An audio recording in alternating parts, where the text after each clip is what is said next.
Hey everybody, look, I know I had changed the time, but look, I seen people on here, so I just said, let me come on here. Because when I'm dealing with Black Acres, oh my God, hold on, y'all, because I don't know why I'm talking.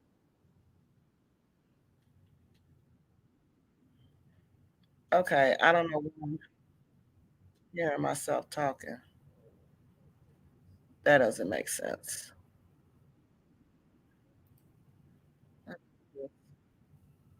Oh, okay. Okay. Okay, so look, let me get to my desk. I'm sorry, y'all. But hey, this was a lot. Black Acres has a lot of information. Oh my God. So I didn't think I was going to get through it. So I said, let me change the time. But then I got done. I was doing the conclusion. And then I saw people on here waiting. And I was like, no, excuse me. I said, let me just go ahead and go on now since I got people waiting because I know what I'm going to say at the ending. Okay. So let's get started. Hey, everybody, welcome to Kiki Loves Nigeria. I thank you guys so much for joining me on your Saturday, taking time out of your Saturday to spend it with me. That is a big deal. That is a great big deal to me.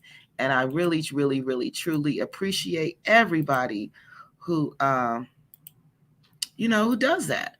So tonight we're going to finish talking about our series on this new phenomenon called expat child syndrome. Now, expat child syndrome, this is something that the psychologists have, it's a new phrase they've coined. You know how they like to come up with these new phrases? Well, expat child syndrome is one of them. And expat child syndrome is when you go to your parents leave your country, your country that you were born in, that you're native to, and take you to another country, and you grow up in that country. You spend your key developmental years in that country. Okay, and what we've been doing is examining different families who've actually done that in the Gambia. And why we chose the Gambia? Well, because that's where I have the most experience, lately. My latest experience, let's put it like that, it is with the Gambia. And a lot of these repats, we know them on YouTube because that's where I get the information from. Mainly is from YouTube. So these are people who we are familiar with on YouTube, and their children, we are familiar with their children. So that's why I chose the people that I chose. Okay. So we looked at Shelbini from the Ultimate Relaxation Queen, which is Nima Dia. We looked at her, and her channel is Shelbini Social. And then we looked at Summers in Africa. And I didn't really know much about Summers in Africa, so it was really interesting to learn about her son, her oldest kids, because that's who we really focused on. And the little kids, how the little kids were, you know, like the study said, if you're 5 and under, some studies say 5 and under, some studies say 10 and under. Okay, the study was, it said that if you're under that age where you start developing these key relationships, you really won't, miss America like that. But when you come back, because you're going to come back eventually, that's when you will have problems. And that's when they say you develop this third culture kid. You become a third culture kid. And a third culture kid is basically just what it says. It's a kid who creates a third culture because they're not from the culture that they live in. The culture that they're from, they don't live in that culture. So they develop this kind of identity crisis. So they have to create an identity where they fit in. So it's usually a mixture of both cultures. Okay. So, and that's what I seen a lot with this Black Acres of the Gambia. Their kids were really a good examples of all of this. Like you could see it fully, especially in the girl, Ricki Denise. And that's maybe because Ricki Denise has a YouTube channel. So it's very easy to watch her, and she's very good at her YouTube channel. So it's very easy to kind of watch her and study her. It's much easier to watch her than it is the boy, Raheem. It doesn't seem to me like he likes the camera. I thought he had a YouTube channel, but I couldn't find the YouTube channel. So mainly I got the information from his parents' channel when he was on his parents' channel. So I would look on there and I would get, information about him on there. So that's what we're talking about tonight, and that's who we're talking about tonight is Black Acres. So we're going to end this series with Black Acres because Black Acres have been there the longest. Their kids have probably been there longer than any of the repat kids over there because their kids have been there practically almost 8 years, I believe. And they were little. They were like 14, 15 at that formative age, that really important adolescent age. That's the age that they went. And the other young adult child was James. I'm sorry, James. That's the one that rumors, now these are only rumors, I don't have any facts, that's the one who's disabled, okay? Now he's disabled. Now, this is when I just thought, what about his rights? Does he have a right to say whether he wants to be there or not? But clearly he doesn't because, I'm going to show you in the video how they got mad at all the kids because the kids wanted to leave. And that's what the study said, that the kids may want to leave. They want to come back home at some time. They want to come back to the United States. They may want to come back to the United States, and you should support them with this decision. But as we see, Black Acres of the Gambia was not doing that. So let me introduce myself. My name is Kiki, and welcome to my show. This is Kiki Loves Nigeria, and I am the host of this show. And I am just the host because we do this show together. We work as a team together to get the information, and I just present the information to everybody, okay? So that's just what I do. This show is I like to keep it highly interactive. All right. So we do a lot of comments. A lot of the comments are where we get the ideas from the shows. Sometimes you'll see your comments posted on the community wall because it's really about the people and what the people are saying and what the people are saying, more importantly, about this repat journey. It's not a repatriation journey. We went over there last week. This is called an expat journey because unless you are biologically from that country or you have ancestors from that country, you are not a repat. So they've been telling you you're a repat and they're repatriating. And if they are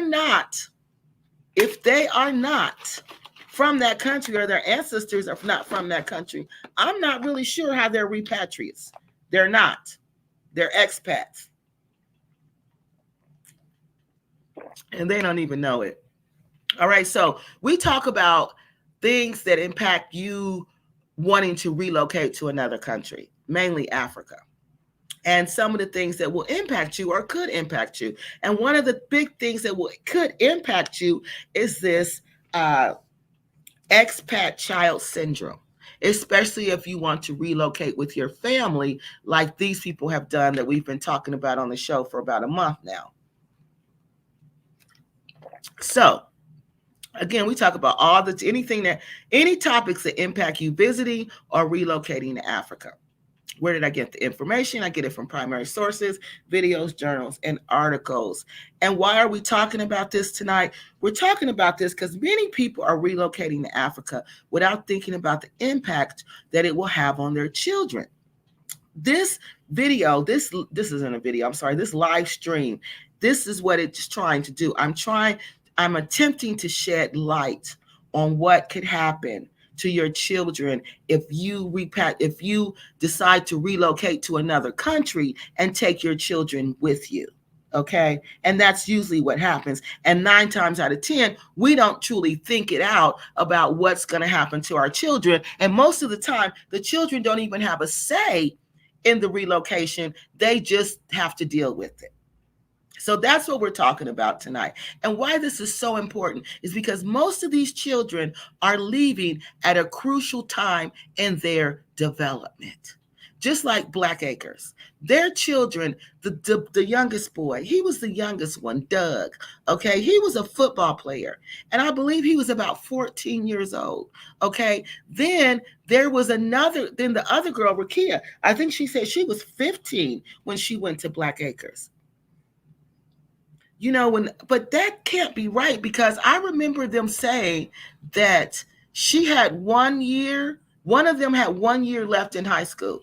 So I don't know if it was the youngest boy or if it was her, but one of them had 1 year left in high school when they went there. And I believe it was the girl, because the girl graduated. So I don't know if the boy graduated.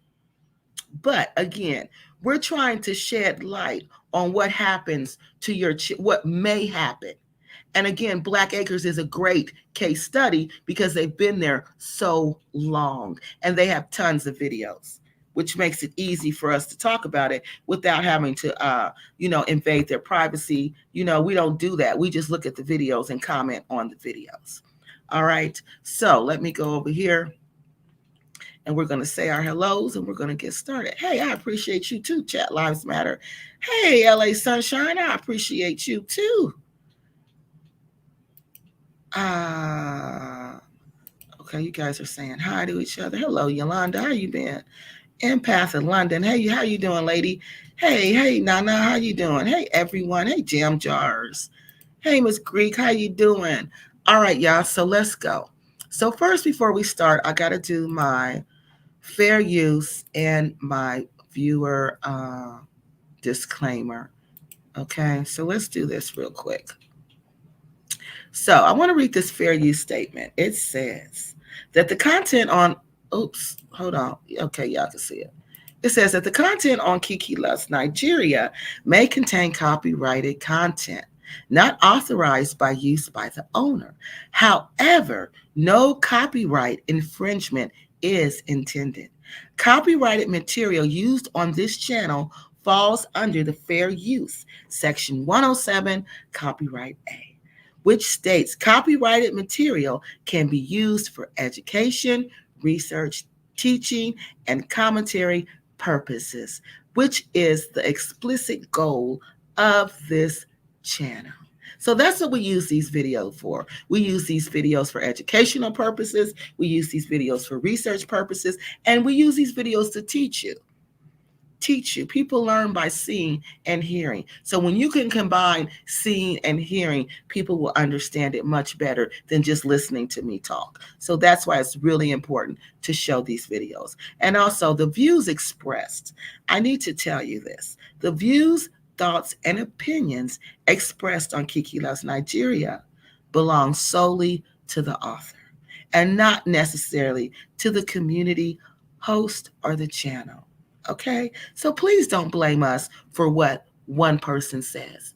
If you don't agree with them, then that's your right not to agree with them. But it is not your right to accuse all of us of something that we didn't say or something that we didn't do. All right? So we've got that out the way.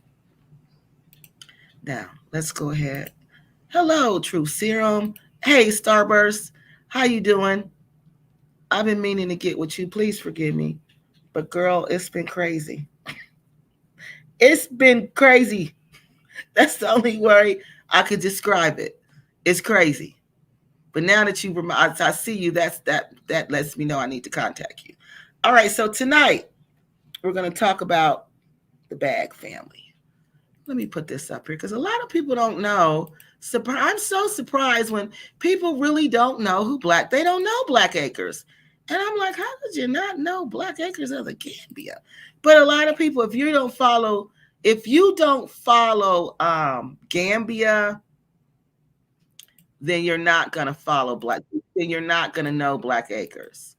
And I realized that after I said, okay, if these people don't follow Gambia, they're not going to know they won't know Black Acres. Okay.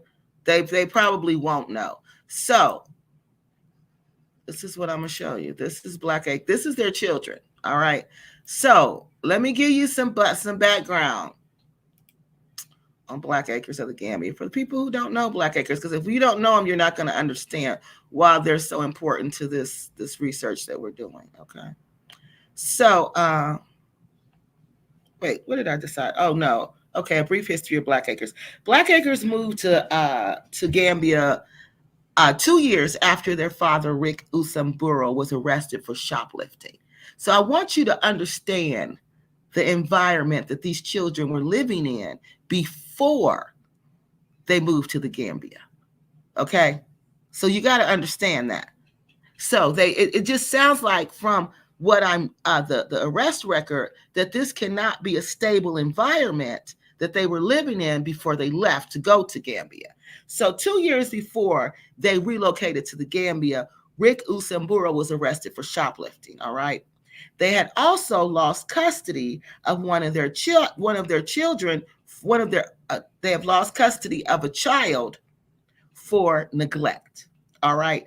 This is the stage now that these people are living in. This is the environment that these children are living in before they are uprooted from what little bit of stability that they know to go to the Gambia. All right. So, according to Rick, the father, he had a difficult time maintaining steady employment, which made it difficult to support their 7 children.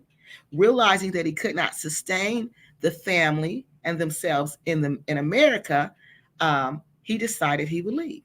He decided that economically in the United States, the Usamburos just could not make it.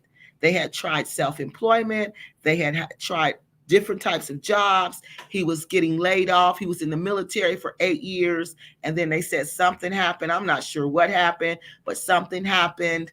And he's not in the military. Then he had jobs. He said those jobs, he lost those jobs because people didn't like him at those jobs. So he would end up losing those jobs. So they were having a difficult time trying to just make money, trying to just survive in the United States before they decided to go to Africa. So all of a sudden, I don't know what happened. They decided, they took a trip to Gambia, but I'm sure they were in some type of Facebook groups. I bet you they were. They were in some type of groups that had to be talking about Gambia for them to say that let's just get up and go and take our kids to Gambia. Okay, so they take a trip first. All right, they take this trip first to Gambia, and then they come back and they decide that they're going to I'm sorry, y'all, let me put that back up here. They decide that they're going to relocate their entire family to Gambia. Okay, they're going to relocate all these kids to the Gambia. All right, this is what they decide they're going to do. So they go back, they sell everything, they don't pay anything. Now this is, you got to understand this, because the kids are not coming from a stable environment. Okay, remember when we seen Shelbini? Remember how they were planning the trip and they were talking about the trip, and she was talking about the languages that she wanted to learn, and that they were she had graduated from high school early. She had been going to school online. So remember all of that. So this was not, Black Acres kids were not prepared like that. They were not. They sound like they were living in an environment that was just off the chain. Okay? That's what it sounds like to me. That environment that they lived in was not a very stable environment. Not with your parent at 51 years old going to jail for shoplifting. No, that there's not much stability there. Now, so they decide we can do better in Gambia. So we're just going to we're not going to pay any bills. We're going to max out all the credit cards, and we're going to get up and we're going to go take all the money, ship everything to Gambia. And that's what they did. And they took their children. The 3 children they took initially, Ricki Denise said that she was 15 when they went initially. So if she's 15, she's 23 now. So if she's 15, Raheem had to be 14, and I believe James had to be around 21. I could have the ages off, so if I am off with the ages, please forgive me. Yeah, that's what I said. I can have the, okay. So, and you can also please correct me. So again, why did Bag go to Africa? Remember, according to Black Acres, they went to according to them, if you ask them, They said they went to escape the evils that were impacting Black Americans in America. Okay, they went to Gambia to pursue economic opportunity, social freedom, and social justice. This is what they tell. This is what they want us to believe. But it could be the reason that it could have been. They could have been went with the intentions of all of this, but from their background, I doubt that. It just seemed to me like they were just trying to get away to try to make some money, and they heard that they could go to Gambia and they could try to make money. Okay, but while they were there in Gambia, they realized Gambia was expensive. All right, the Gambia was not a cheap place to live. They realized that, right? So they said we needed a way to make money. And YouTube people, them other repats telling them you need to get a YouTube channel. You need to get money. And remember, Invest, Relocate Africa, Crazy Boy, and Art Kathy were blowing up at this time. Remember, they were making money. They were bringing lots of people to Africa. So people knew that this bringing Americans to Africa is a way to make money. So Black Acres wanted to get in on this. After researching them, this is what I truly believe. This was the whole thing behind Black Acres of the Gambia. It was never intended to be a community for us. It was all just a scam to get money. It was all just a scam because it never happened. None of it ever happened. The only thing that happened was the house for them. They didn't even fulfill the promise to their children. They did not even build the apartments for their children. This is what a scam Black Acres was, and Black Acres is, in my opinion. They realized, they thought that YouTube money was going to be real money, but YouTube money was an illusion money, okay? You have to work too hard, and YouTube money is too inconsistent. So they couldn't live off that. So they came up watching, in my opinion, watching Art Kathy, watching Crazy Boy, built this community with Invest, Relocate Africa. Let us start this community called Black Acres of the Gambia. Let us sell this to people, because Black Acres was in the background tearing Crazy Boy and Invest, Relocate Africa apart. They were in the background. They were very instrumental to that company being torn apart. So they were in the background helping dismantle this company.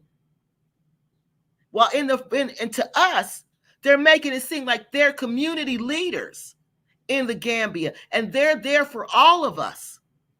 So what do they say they do? They start building up Black Acres. We're doing this community. We're going to have this community. We're going to build this community. We're going to take all those people who were going to Invest, Relocate Africa. Now we're going to take them and we're going to funnel them our way and get the money. And that's what they did. But unfortunately, they didn't build anything that they told us they were going to do. They didn't build anything. They used Black Acres of the Gambia to do nothing more than to create revenue for them so they could sustain their lifestyle, so they could build them a house, and that's it. That's it. So that's who Black Acres, that's Black Acres, and these are their children. It must be another video that I started playing. But that's them, okay? So let me all right, let me stop there. Okay, this is the end of this one. Okay, this is them.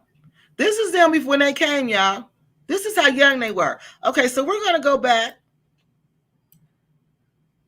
So this is who we're talking about tonight. So again, Rick and Cynthia purchased this land in the Gambia. They said they were going to build a community for Black Americans to live in the Gambia, but that was not true. This community would have everything that the Black Americans would need to assist them to make a smooth transition with their relocation to Africa. Black Acres of the Gambia was supposed to have housing, restaurants, shopping center, community gardens, and everything, again, everything that a Black American would need to have a successful visit or journey to the Gambia. after estimates of at least $1 million in donations, in monetary and non-monetary donations, because not only were they getting money, people, they were getting gifts. They were getting seeds. They were getting clothes. They were getting all. I know I gave that woman a $348 purse. Okay. I gave her that purse. So think about what else people were giving her and giving them that they weren't reporting to the IRS or to Social Security. So they were getting all these donations, getting all this money, monetary and non-monetary donations, and they were just spending it on themselves. They were not built. They weren't even spending it on the kids. And that's why the kids are mad at this point, because they haven't even done anything for the kids but lie to them kids. So of course they want to leave. These are young men. These are young adults. That if they were in America, they could get a job, they could make money, they could do something. But at Black Acres, all they got to do is they got to work for them. They got to be there. Your kid is not your indentured servant. I don't know why they think a kid is an indentured servant. It is not. They are not indentured servants. So the community never did come into being, because the only thing they built was a security house with this money and a 4,000 square foot mansion. That was it. To this date, that is all that is there on Black Acres, and it has nearly been 5 years. They don't even have a garden. I don't know what that is. That is just weeds out there, okay? That is nothing but weeds out there. They don't even have that anymore. So that was a complete lie. They just grow vegetables for them and they eat it. So during the scandals, now okay, let me take your comments. Now, y'all got to remember that during all these scandals, you know, their kids had to have heard about them, had known about. The parents are nuts. Exactly. And they were nuts before they left. So these kids were growing up with these Fruit Loops all their lives. And all of a sudden, the Fruit Loops decide, let's go to Africa. Now, just think what them kids went through. They already living in a house where everything is just jumping off. And we can tell by an arrest record, because no normal 51-year-old person is out shoplifting. They're just not doing that. Normal people are not losing their kids to the system for neglect, and they're not asking the mother to help them investigate the father for possibly SAing the daughter. This is not going on in normal households. This was what was going on in Black Acres household before these kids even got to the Gambia. So just think how traumatized they were. They're already living in a traumatic environment. They're already living in a traumatic environment with these Fruit Loops. And now they decide, oh, we're going to go to Africa. So now no longer are there Fruit Loops. Now they've become cuckoo for Cocoa Pops. So now these cuckoo for Cocoa Pops parents have decided, I'm going to take these kids to Africa. Not only have I traumatized them in America with whatever life because I can't keep steady employment, so I know they're not eating on the regular. And if they are, what are they eating? I know you're not buying them clothes on the regular because you don't have money to do that. You don't work regularly. And you had 7 kids. 7 kids. So cuckoo for Cocoa Pops parents decide, we're going to the Gambia. And we're taking these kids that we've already traumatized in the United States. We're going to take them to Africa. We're going to take them to Africa. And they're young teenagers. And they're at the crucial time in their teenage years. 14, 15. You know, when you decide that you start liking boys, you start liking girls. The boy was he played football. The girl had friends. They said she was in her last year in high school, and they talked about how she cried and cried and cried when she had to leave. You couldn't wait and let the girl graduate from high school? Remember what the study said, the Expat study, child syndrome study said about how crucial parents are to this syndrome, and how the parents have to be stable, and how the parents have to have an open line of communication with these kids, because they got to watch these kids constantly to make sure these kids don't slip into anxiety, to make sure these kids don't slip into depression, to make sure these kids don't slip into isolation. Because these kids can easily do that, because they're traumatized from being moved from what they know to something that they don't know. And they're at the age where they know they don't know it. They know they don't. They know they are a Black American, not a Gambian. They know that. They're not like Summers in Africa's little kids, the 5-year-olds. They're not that. Even their food. You know how teenagers like certain type of snacks. Teenagers like certain type of food. They took them from that. They took them from everything they know. And in my opinion, to become their indentured servants in the Gambia, because that's what they want them to be, an indentured servant. Hey, Diva, how you doing? Yeah, they seem to be nice kids. I don't know nobody with 7 kids either. They seem to be nice kids who've had issues because of how they grow up. How they grow up. The environment they grow up in. This is going to impact your kids, whether you believe it or not. And they're going to act it out. These kids want to go out and live their own life. They don't. Just because this is what you got to understand, people, because we have the kids, don't mean we own the kids. Blackacre think they own the kids. They don't own those kids. Now, I don't know anybody with 7 kids either. I'm so glad that I didn't send them anything, and I never will. Honey, I was about to. Nima Dia, didn't she move to Ghana? Yes, she did. Hey, Kiki, and hey, TNK. I feel bad for Bags kids. I do too, Miss Greek. Those 2 are just awful parents, and I didn't criticize other parents easy, and I don't criticize other parents easily, because it's hard to criticize, because how do you criticize somebody's parenting? That's not your business. That's not your business. But when you put it out here and we see clearly what these kids are going through, I look at how that boy Raheem dress and James. They don't never have on nothing nice. They don't never look good. They don't never look sharp. Like when I was little and my grandmother and my mom and them used to say sharp. They don't never look sharp. They don't never have themselves fixed up. They are young men. They want to look nice. They want to get them some nice clothes on and some nice shoes and fix themselves up and put on some smell good, get their hair together. They want that. But all that time they've been at Black Acres, I ain't never seen them kids dressed like that. Never.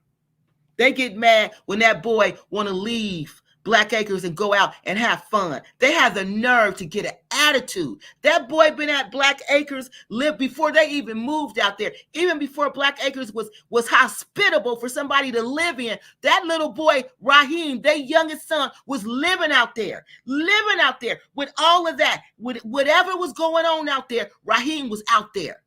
Raheem was out there while they was comfortable in the city, living in their bed, not getting bit up by the bugs, not having to live with the rats, not having to live with the snakes. But who was doing that? Raheem. Their baby boy. Their baby boy was doing that. And whenever he wanted to go out and do something, they had a big problem with that. They talked about that boy like a dog to us. Like a dog. Because he wanted to have fun. Because he wanted a break. And then they would half pay him. Oh God, Jesus.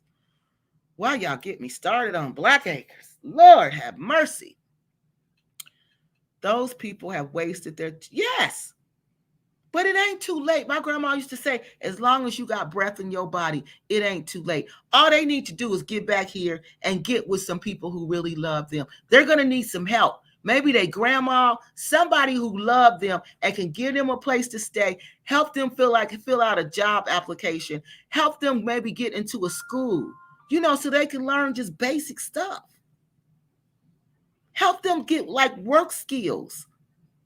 They might need to just go to like a basic school for now, but they need help. They need help getting on their feet. And they have a video where Rick tells the story of the children and his wife crying and begging to return. Yeah, remember that? Y'all remember that? When they was laughing about that, how they were in the beginning, they were crying and begging to please come back to the United States. And he said no. He said no. And I said, that man don't care about his family. That man don't care about. And then the young girl, Ricki Denise, that girl was sitting on the couch. She told me, Lord, listen. In the video, y'all. In the video, she was saying that she was sleeping. And I think this is the first or the second house they moved into, that there was rats that would come in every night through the window and crawl under the couch she was sleeping on every night, and how scared she was. And she was, if y'all remember that, she was a little girl when she went to the Gambia. She was a little bitty girl. And I said, wow, man, you can let your kids go through that, live with rats in Africa. And them rats in Africa, y'all, they look like cats. They look like they bigger than chihuahuas. Okay, the little chihuahua dog, they bigger than that. You let your kid live with that? This man don't care nothing about them. And he trying to make them think he do. He don't care. She don't either. Starburst says, and they have okay, I told you, yeah, that was sad. And begging to return. Yes. However, Rick told Cynthia, okay, we can go back if you want me to return to prison. See? If you want me to return to prison. That's what he does to them. I'm telling y'all, this is the life they had in the United States. So y'all think these kids aren't infected by expat child syndrome? What did they say? You got to have a stable house. You got to be in a stable environment. If you come from shaky ground, you probably going to be impacted by this by really bad. Really bad. It was, and it's all about Rick. Yeah, it's always all about Rick. And see, she that type of woman. You know how some women, they put their husband before their kids? She's that type of woman. She put her man before her kids. Because if she was not that type of woman, there's no way she would still be over there and her kids would still be over there. When her kids said they wanted to come back, she should have said, made sure that man sent her kids back. They got older brothers and sisters here. They got a grandmother. You can't tell me none of that family, because I seen them at a family. They went to some family event. Rick and Cynthia, they come from a nice family. They got a nice, big family. And they talking about, don't nobody support them. I said, because they all know you full of stuff. They all know you took them kids over there and did them dirty. And y'all can't tell me they wasn't hungry. Y'all cannot tell me them kids ain't been hungry nights and nights and nights in the Gambia. You can't tell me they haven't been. I know they have been. If they was hungry in here, you think they wasn't hungry over there, especially when they first got there. Even when Cynthia go out, what she say? Oh, I'm getting me and Rick something. I'm getting me and Rick something. Not her and the kids. I'm getting me and Rick something. Because that's all that matters. She that type of woman. She the type of woman my grandma used to warn me about. Jam Jar says, they maybe should go and work for others until they become self-sufficient, because bag sure is not it. They should. They should. They can come here and get a job. Like Rakia was saying on the video I'm going to show y'all, she was saying that she went to work at the hotel basically so she could learn some skills, some work skills, so she could learn customer service skills, so she could learn something. Picking whatever that weeds or whatever them ill-formed vegetables out of Black Acres is going to get them kids nowhere. Nowhere. They don't even know how to talk.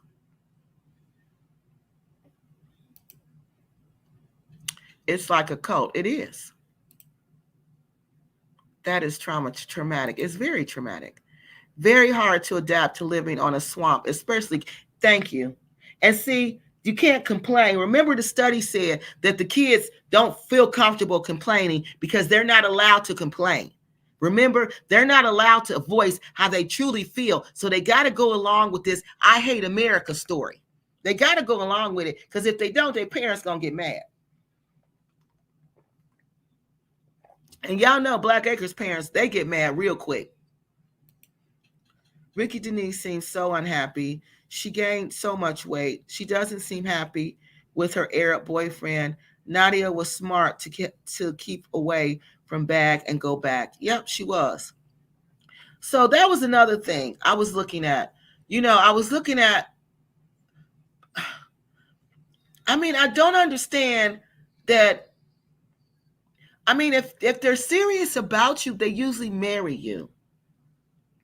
And I'm like, what is this? Is this just what? And then when I see her with the video, she's just with them. There might be one other person, Black person, and then it's just them on her latest video. And I'm like, but don't you ever want to be around your own culture?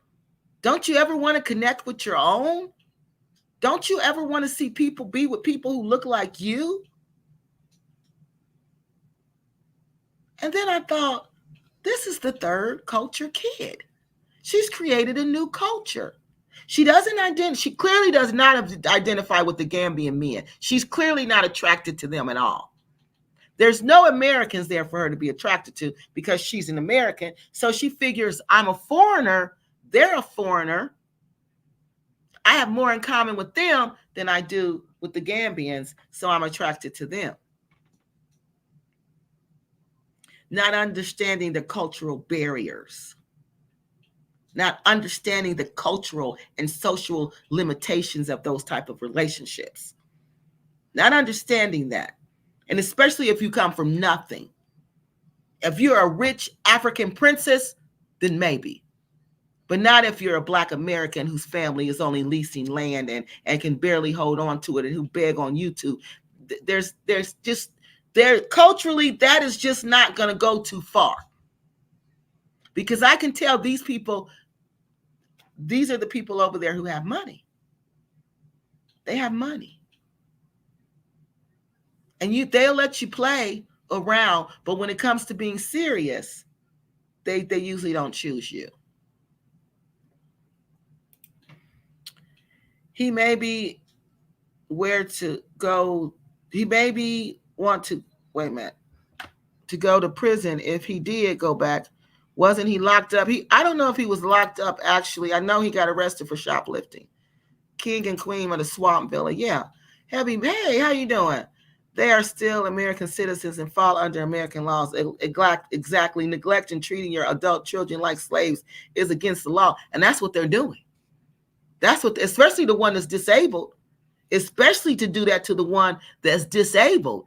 That's low down and dirty. That's low down and dirty. That one needs to be back here in the United States so he can get the help that he needs. And they make fun of him. They make fun of him, y'all. I would watch and I would be so mad. And I would sit there and say, I want to call Adult Protective Services so bad. Because if they were here in the United States, they wouldn't laugh at him like that. They wouldn't be allowed to make fun of him. He wouldn't be the butt of the joke all the time. All the time. Even Cynthia makes fun of him. Even Rick makes fun of their own child who clearly has a disability.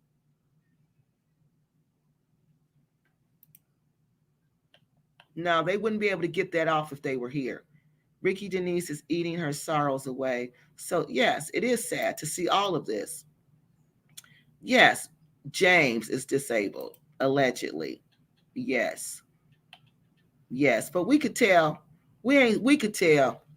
He has some developmental issues and he has something else. But I don't want to say what the something else is because I don't know for sure. I don't know for sure. And I don't want to say it. But just from looking at it and the way he talks, you could tell that something's going on right there. And just from my background, I could tell. Like, again, the way he talks, the way he looks, the eye contact, everything tells me something, he needs special care. And they're not giving it to him. And laughing at him is not the proper thing. That is not the proper treatment for someone like him. Yeah, I done lost my place. I done went down here. I'm so glad he didn't send them anything. Okay. Where are we at? Okay. Yep, it's all about Rick.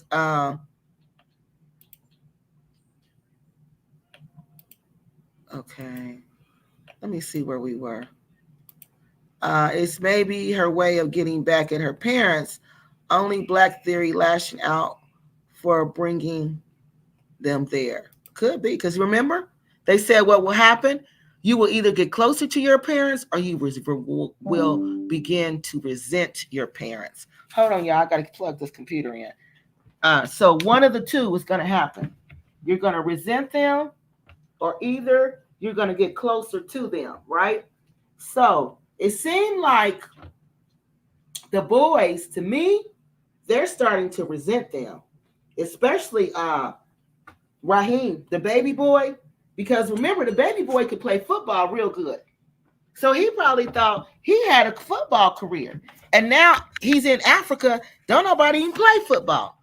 Not the football we play. So he's probably resenting them from taking him. But you know, you will. You're going to resent them from taking you away from everything that you know.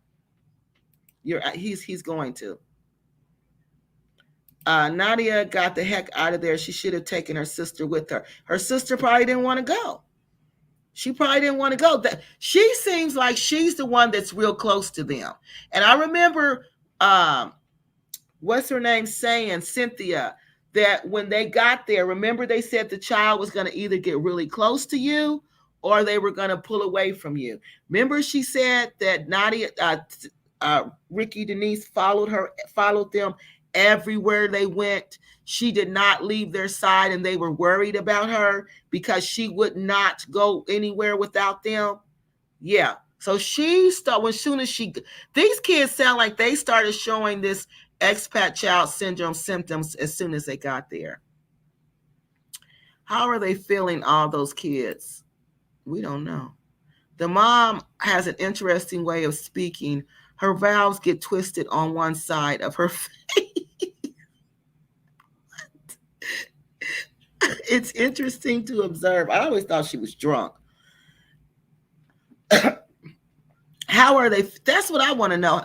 The kids have to pretty much eat on their own. The kids have to figure out how they're going to eat. That's why the young boy, Doug, yeah, he would eat with the Gambians. He would go eat. He had village friends and he would go eat with them. See, they had to figure that out because they were grown and they had to figure out how they were going to eat.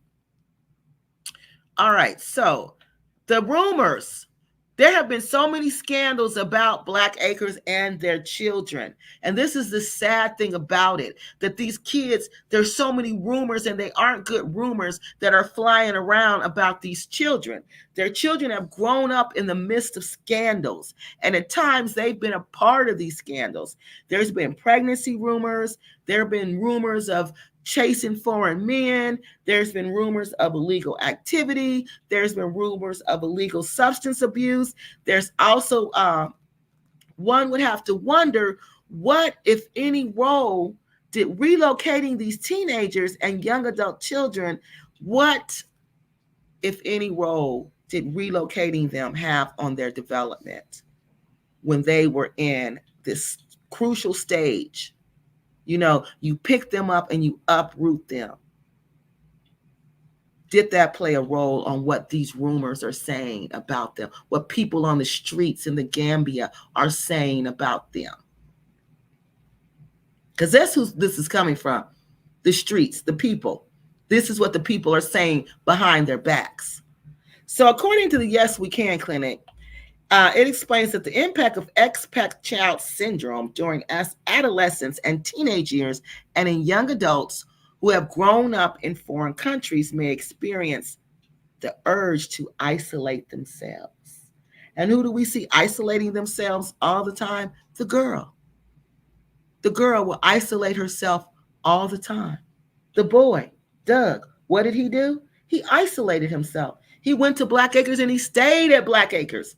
He wasn't around anybody. He was out there by himself with his friends, the Gambian friends. But his family, no, he wasn't. He got away from them. He was away from them. They said they can also experience disorientation and a lack of identity. And I think that's why we see her with these foreigners all the time, because the girl is struggling to develop her identity because she left at such an early age. And that's the age when you truly start to develop your identity as a girl, your identity of who you are and what boys you like and how you're going to be as a woman, you know. And now she's thrown into this new culture. So these challenges, the study says, these people at this clinic say, can lead to mental health issues such as anxiety, depression, and substance abuse. And all three of these have been linked to Black Acres children. Their anxiety and depression, the daughter freely talks about how she goes through anxiety and depression. The son, people are talking openly about him being addicted to substances. Openly. And look how he looks. The son doesn't look like he did when he came there. When he came there, he looked like he played football. Look how small he is now. We don't know if it's true. We don't know if any of it is true. So according to this article, the impact of these challenges can last well into adulthood. So these challenges who started when they were teenagers, when they got there, they're adults now. They're 22, 23, 27, 28. They're grown now. But they're still having these challenges because they had challenges before they left. They had challenge. They were uprooted, brought to another challenging environment. And now they may be suffering from what these psychologists call expat child syndrome, which causes mental health issues. They said expat child syndrome is relatively new. It's a new term, but it's used by several experts to describe the psychological impact of living in a foreign country has on your child. Do you understand that? That you moving to another country, whether you wanted to or not, is going to have a psychological impact on your child. A study published by the International Journal of Health and Productivity says, as shown, that the expat children tend to have higher levels of anxiety, they have higher levels of depression, they have higher levels of emotional problems, and they often struggle with adapting to their new culture and forming social relationships, and they struggle with maintaining their self-worth. These challenges, these psychologists warn, have a lasting impact on these children, which is highlighting the importance of providing an adequate support and care system for expat children. So these Black Acres children need a support and a care system. They need that. They need somebody they can talk open and honestly to about their frustrations, because they are frustrated because they were taken from everything they know and they had no say in that. Even though it might have been whacked up there, at least they were familiar with it. At least they were familiar. Now they get to the Gambia and they don't know what to do. They don't know what is expected of them other than to be the servants of their parents. Now let's meet the adult children who moved to the Gambia when they were teenagers with Rick and Cynthia. Now we saw this one, but it's been a while ago. So I want to refresh you with who Black Acres kids are and how, when they first came, they believed the parents lie. They believed this lie, y'all. They believed that they were gonna, get this house and they were gonna be rich and that they really owned the land. They believed all of that. And it was all a lie. Okay, so let's finish. It's a fake accent. I guess the kids are brainwashed. They were, but I think the brainwashing is coming off now. It's a fake accent. Ricki D seemed to first love Gambia. Her friend would visit. It was exciting. Now the thrill is gone. Yep. There's probably new rehabs or support for getting off drugs over there. I hope it is, because they need them. All right, so let's check this out. Let's meet the kids one more time, okay? Let me go to this video. Staying in the Gambia versus the U.S. of A. Nadia? I like it way better than America because it's more freedom here, I think, and it's a lot more stuff you can do here. Instead in America, I feel like you're more closed in, Great question. James? Staying in the Gambia, it's more quiet and peaceful. Kiki, same question. Yeah, I agree with both of them. Like, it's more free, and I'm less paranoid here than I am in America. And I feel like I can do a lot more here than I could in America. Great. Raheem? You want me to repeat it? Okay. All right. Question number 3. What is the best thing that you like about the Gambia, Nadia? The best thing I like about the Gambia is Mosquitoes? the people here are really friendly. I really like the people here. They're friendly. Yeah. All right. James, Max? I happen to like the beach because it's hard to find one back in Tennessee where I used to stay. Good answer. Kiki? I agree. I really like the beach too. And my favorite thing actually is like all the animals and like the wildlife. Awesome. Raheem? As James said, I like to go to the beach. I enjoy the beachside because you get a nice breeze around 6 o'clock. You can watch the sunset. Great answer. All right. Question number 4. Now, this is right when the kids were uprooted, okay? This was 2019. So this was, how many years ago was this? So this was, they had been there a little bit, okay? So but look how young they are. These are the 3 that we're talking about. And we're really not talking so much about James. This is James. We're really not talking so much about James. It's mainly these 2, okay? Because James' issues were completely different. Because if he does have a disability, like people say, and if his disability is what people are saying what his disability is, then he needs to have a say. They need to make sure his voice is being heard in this decision, that he really wanted to do this, okay? And that it was not just forced upon him. Kiki? I kind of have like 2 things that they're like in a tie. The first thing would be like how they steal so much from you and snatch stuff. Yeah. It'd be like how they steal so much. And this is when he asked them what they don't like about the Gambia. From you and snatch stuff. Yeah. They work hard for it. And the other thing would be like, I guess you can have those like certain type of people that don't accept you as an African. So they'll think that you're like, oh, I don't have Two balls. Exactly. The White person. So this is that third culture kid that they're talking about.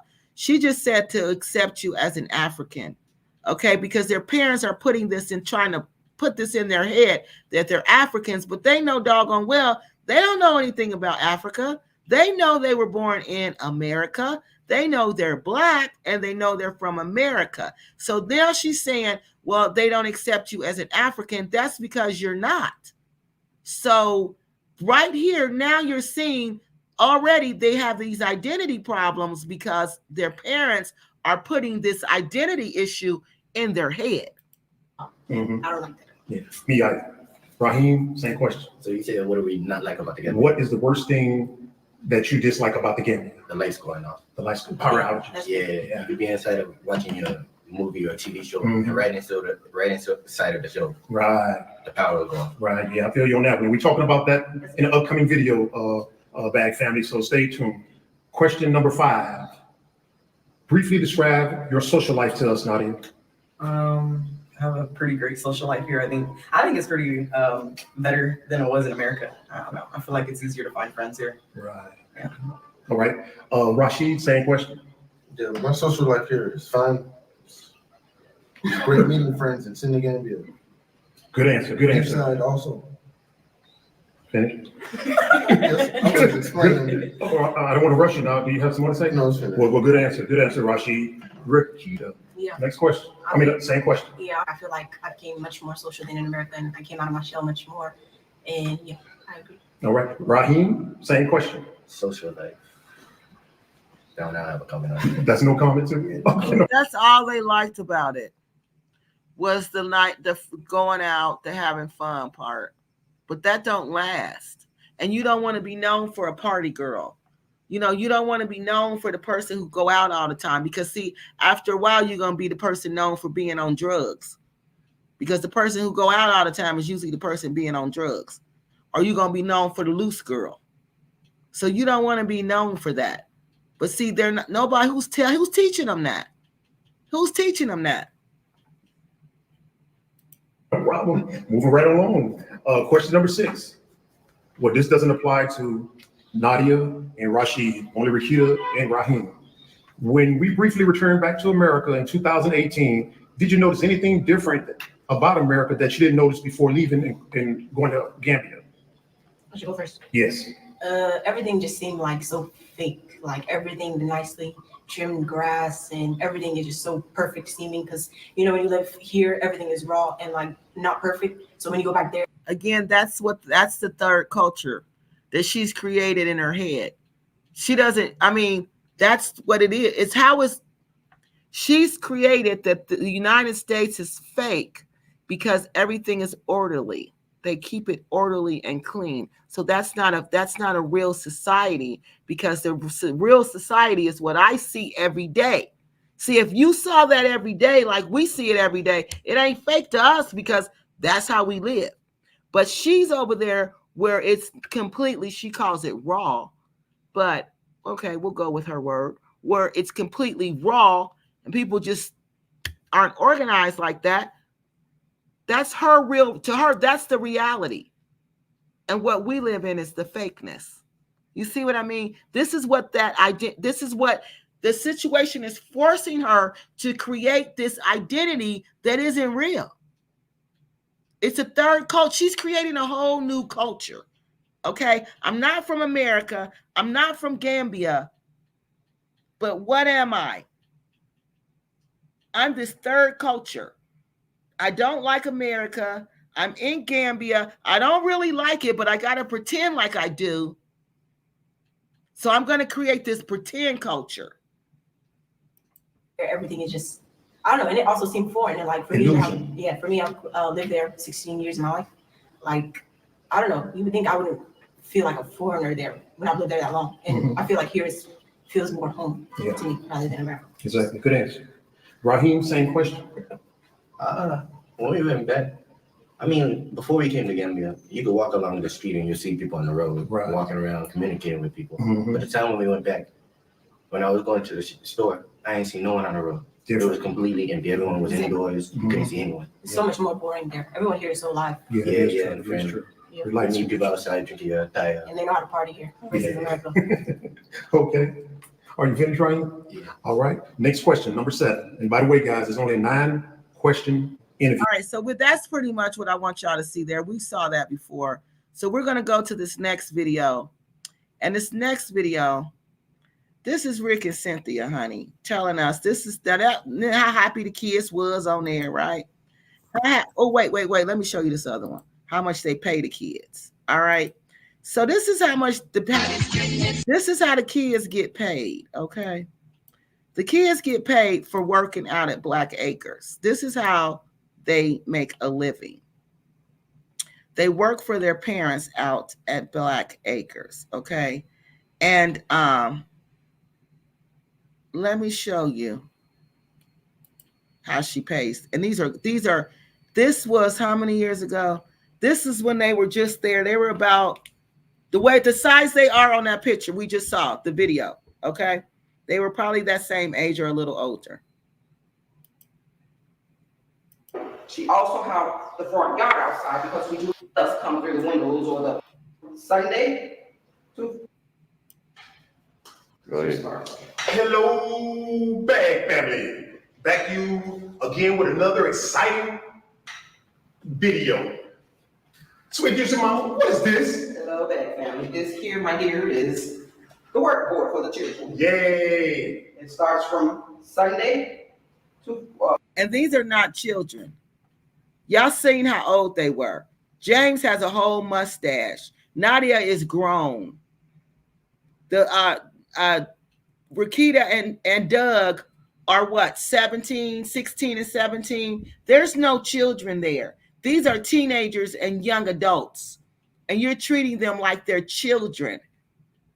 And you have jobs for them that are, I'm gonna let y'all watch it. well, Saturday through Sunday, but they get paid on Fridays. Okay. And all work has to be done. Well, morning work has to be done, needs to be done by 10 p.m. and work. So listen to this. Their morning work has to be done by 10 p.m. If their morning work isn't done by 10 p.m., they're not getting paid. PM work needs to be done by 7 in order to get paid for. So your PM work has to be done by 7 for you to get paid. Put next on the board. So they're cleaning 2 times. Yes, they're supposed to. Only, I mean, just because, we're here in Gambia, so much sand and dust come through the windows or the house, stuff gets on it, and I don't want it. No bugs around it. Okay. But these are the chores for all 4 children. Nadia is first because she's the oldest. If it's her kitchen turn or whoever kitchen turn on their time, they will have to do that. Clean out the refrigerator. She will have to do the bathroom. There's 2 bathrooms downstairs. She has one, and her brother James has one.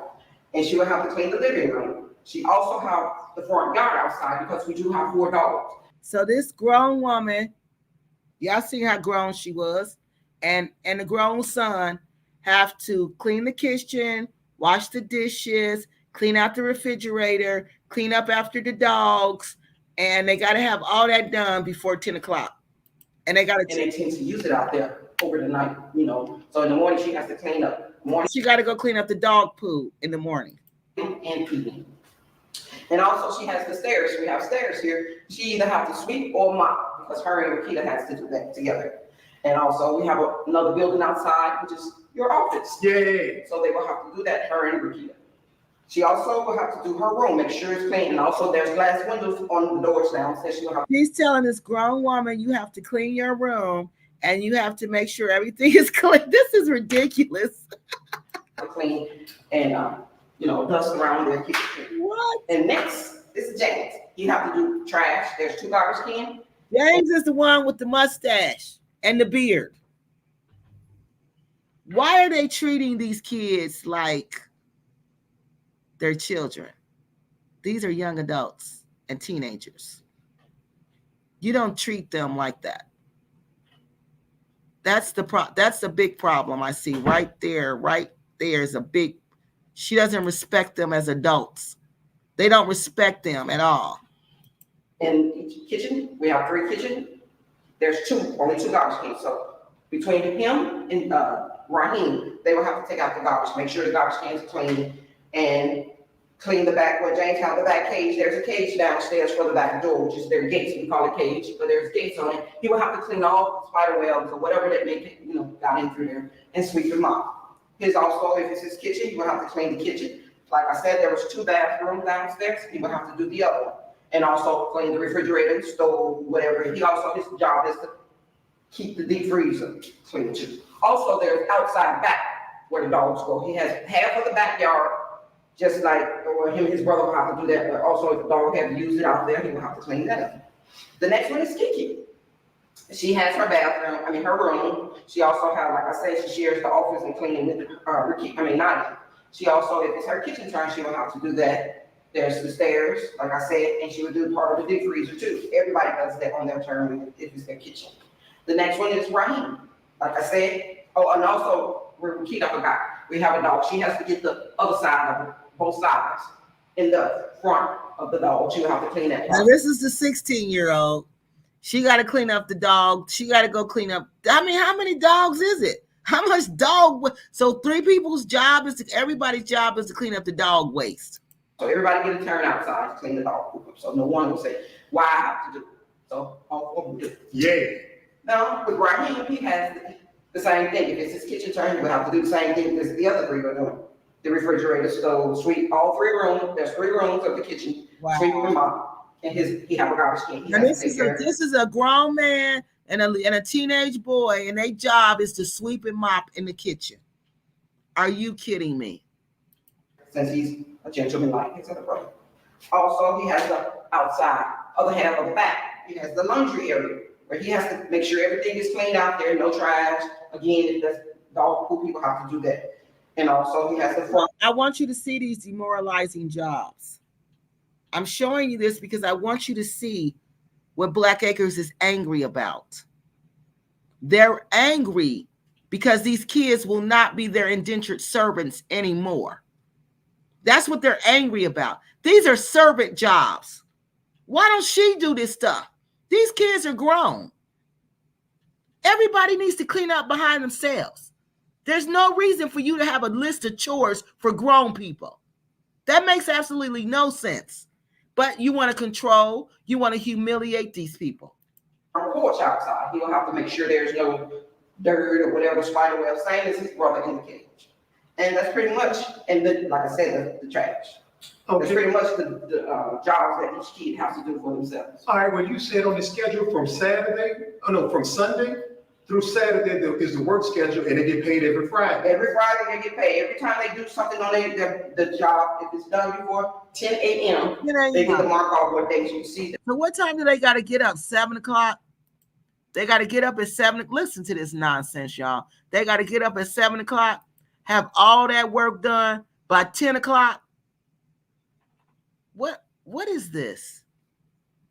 What kind of nonsense is this? Yeah. Of course, she didn't do anything on these 2 days. Now look at the X's. She didn't do nothing. She did something on 2 days. This person did a whole lot. This person, the other ones didn't do none of that. None of that. This person didn't do nothing. And where we're here now, it's what's today? I think today's Wednesday. When she would get up, hopefully she get up in time to do what she's supposed to and get paid. Okay. Each pay is 143 Dalasi. Well, 140. if they did all that work for that week, they get 1,000 Dalasi each week. And like I said, each morning pay, the whole day is 143. If they did just half of the day, just half, they would get $71. So she said what? Whole day is 143. If they did just half of the day, just half, they would get $71 and maybe 40 something cents. $71? 71 Dalasi. 71 Dalasi. Let's see how much that is. And see, it's going to be less. 71 Dalasi if they do all that work. So y'all know how much that is? Let me go back. 71 Dalasi is $1.02.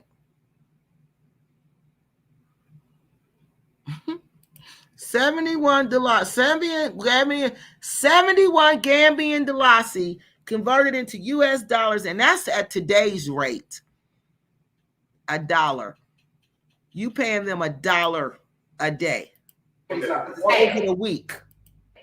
And like I said, each one, whatever they do, they get to, put it on. Now, extra pay. I like this one. They can It doesn't matter who wants to do the extra pay, but they have to let me know who's gonna do it that day to get that pay. They can do the van, clean the van, make sure all the fluids on the van, check everything, make sure the oil, the antifreeze, everything is filled, or, you know. Oh, it looks like James is the only one doing it. And this one, that looked like Rakia. Not know, they can do whatever that we agree on. Like I say, for instance, they're doing also cameraman. If you want to video something for us, you actually get, now that's good. You get $500 for every video Uploaded. You get $500 for every video. Look how she playing her own kids, bro. $7.21. That's a big one. You get $7.21 for doing a video for me. Wow. That you upload, each kid upload, you get $500. So if they upload 20, imagine how much is 20 times 500. Wow. But they got also, when they're doing that stuff, they got to make sure every dish is downstairs, which they hadn't been doing, is dry and put away. If they need more time, because we have they have to make sure every dish downstairs is dried and put away. I wonder when they were little and back in the United States, and Rick would come home late at night, and he'd come home and the dishes weren't dried and put away. I wonder what would happen. I wonder what would happen in the household when things weren't the way he wanted it. Because this is a narcissistic, crazy, cuckoo for Cocoa Puffs household. It is. Look at all this stuff. Look at all. Y'all know daggone well.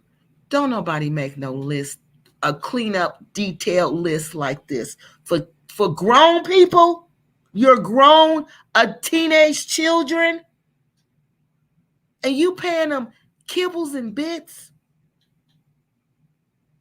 and they think they doing something. the utility of laundry room or something where we store all the stuff is in our room.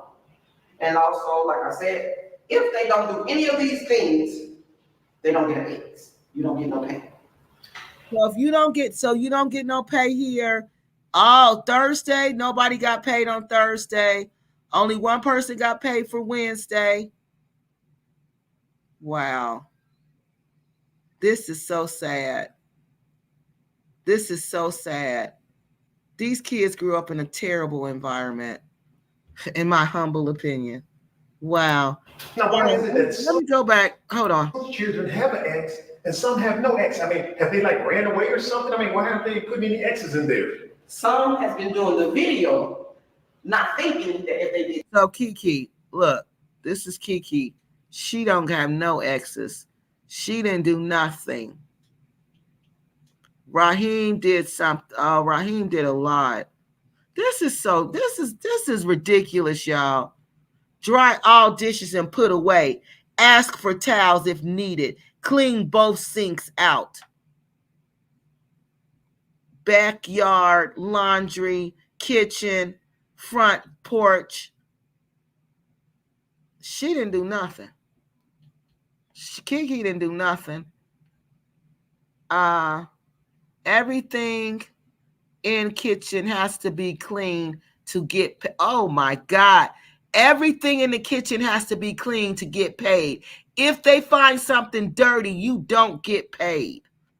Wow. Regular chores plus the video and extra, that's more money. But they go for the more money. They try to go with more videos to put up, which is $500 each video. And I guess she just got lazy and didn't want to do her chores. But she don't get paid. But again, like I said, she was doing the videos for them. So she was making the $7 a day. So she wasn't doing the chores. So they expected her to do the chores and the videos. those chores are still there. Somebody has to do it. If she don't do it, the other child say, Mom, can I do her? Yes, The other child. These aren't children. These are grown people, lady. But the reason why they hadn't done it is she didn't. I don't I know. had no idea they were even that old. The way they act, they treat them like they're kids. She put the X. I guess if you don't do your chore, and I see that it's not done, and the other child didn't do it, you're being forced to put it up there, and you do not get paid for that chore. That's just simple as that. I'm not gonna give you food and a place to live and you want to just get money from me. Sweet juicy I pie. just I'm can't. not giving you food and a place to live, and you want to just get money from me. This is crazy. These people are these are great examples of narcissistic parents. Rick and Cynthia are narcissistic parents. That's what I'm talking about. How do you, I meant to say, how do we check the work to make sure it's done? If we're here, most of the time, you can tell.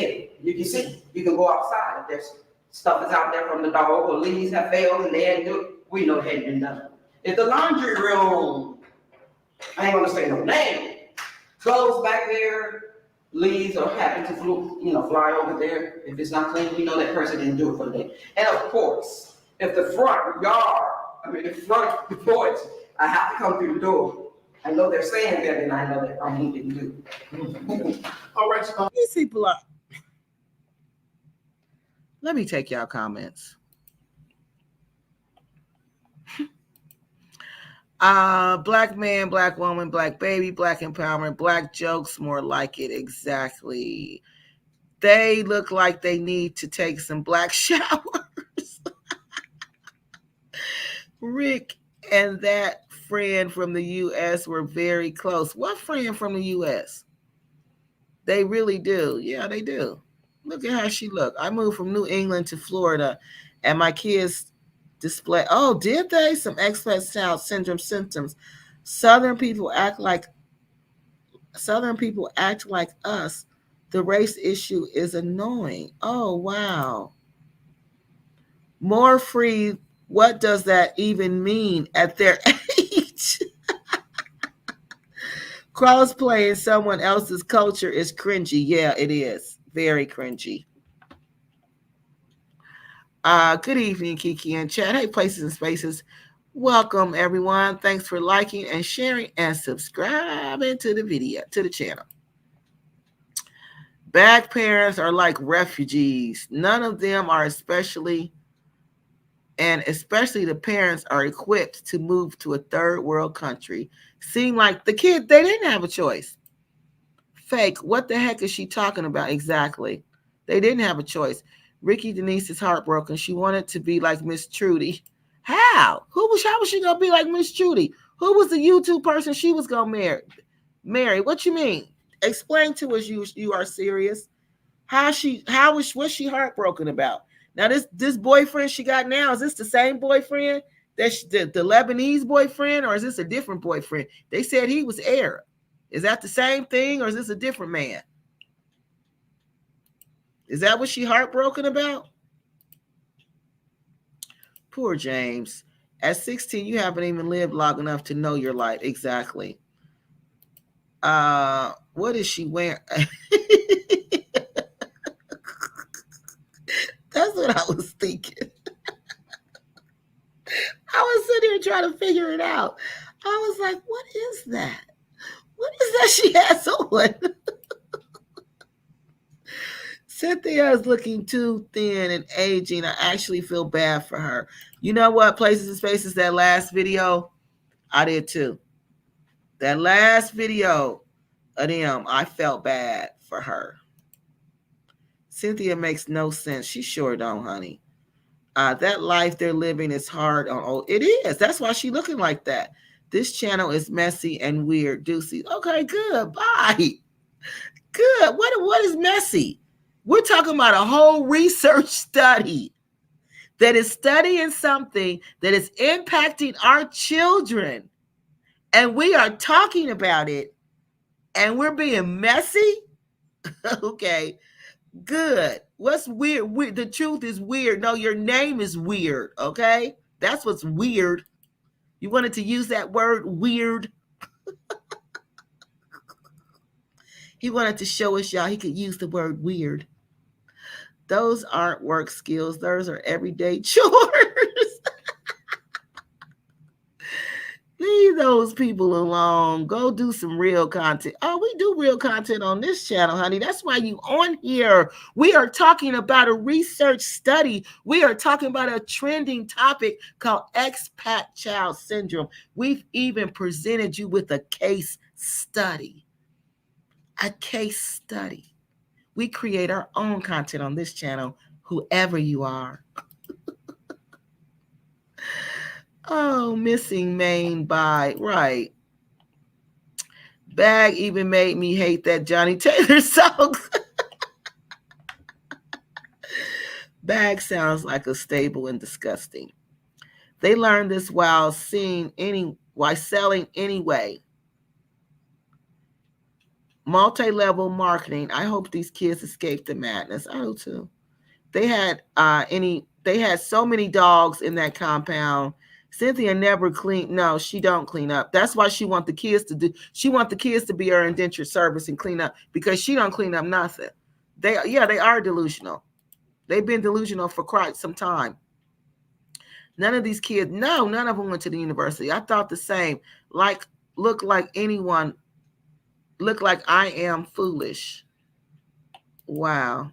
That's ridiculous. $1. Yes, that's what they were paying them. Not ranking arrangements for those expat kids after high school to further their education is a damn shame. And it is. It should be a crime. It should be criminal. $70 Delasi, that's a plate of rice and a piece of chicken and a Coke. Well, that's what they paying them. Yeah, that's what they paying them. And they said they paying them good. So the kids, after that video, some years later, well, they've been having run-ins back and forth with each other. Slave labor at Bags, they really are despicable. Yes, they are. That's the ex-president definition of black jobs. So let me show you this one. So Black Acres got mad at their kids because after some years, they got tired of being out there. And they said they wanted to leave. They wanted to leave. They didn't want to be at Black Acres anymore. They wanted to go out and they wanted to see the world. You know, they wanted to go out and they wanted to see what the world was like. So that's what they did. And well, that's not what they did, but that's what they did get enough nerve to go tell their parents. All right. So this was the parents' response. They made a whole video trying to humiliate them. A whole public video to try to shame and humiliate your kids. You can enjoy the Maybe rest get a what the better creators left. start, yeah. Yeah, you know what I'm saying? So anyway, now let's go ahead and jump into the second part of this. Now, what do you do when you've brought some children here to overseas with you or to the Gambia or yes. abroad, and then they say, you know what? This ain't for me. I want to leave. There's nothing you can do. Let them leave. I'm going to go back to my scenario. Get that booger. Flick it off. You know what I'm saying? You see what he said? Look what he did. That was his answer. Let them leave. I'm going to go back to my scenario. Get that booger.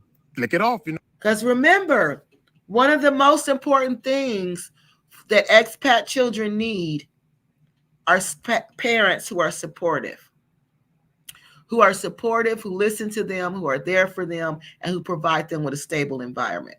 That is one of the key things that expat children need. They don't get that from these parents. You know what I'm saying? If you didn't comprehend or understand what we provided to you during your time here, whatever comes your way, comes your way. You understand what I'm saying? I mean, now that is totally up to them. The thing I say is if you want to leave, pay your way back. Yeah. I don't want it on me because if I pay your way back. Now listen, if you want to leave, pay your way back. How do they pay their way back when Rick and Cynthia pays them $1 a day and they have to do everything to get the $1 a day? That ticket is probably $1,500. How are they going to pay their way back? When your child says, I want to go back, a supportive parent says, okay, let's make that happen for you. And if you get there and you decide you want to come back, just let me know. You got a round trip ticket so you can come back whenever you want to. That's what a supportive parent would do. But let's see what Rick and Cynthia, what they say. I'm not buying you a ticket. How you going to get home?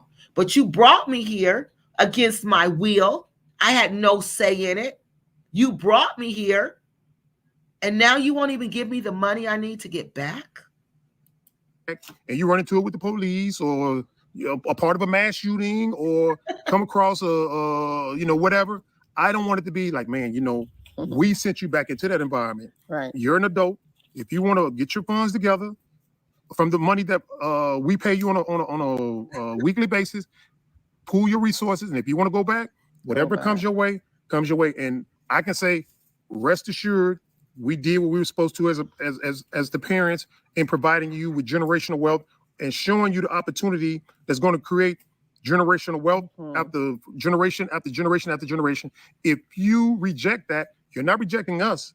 You're rejecting your future. Exactly, because it's going to be hard for when they actually get into that future. Yeah. And see, well, what did I do? I mean, what have I done? What I should have done? What I could have done? Mm-hmm. And then those are, it's too late then. Right. And a lot of the reasons we make these videos is because, in my opinion, they go down in the history books. Exactly. So the kids that what did our grandparents do? Yeah, and what was the mindset? Why did they do this and why did they do that? You can go back and reflect on these YouTube videos. If they aren't taken down or the channel closed, whatever the case may be, you can go back and reflect on the videos. And we're telling you the mindset that we have.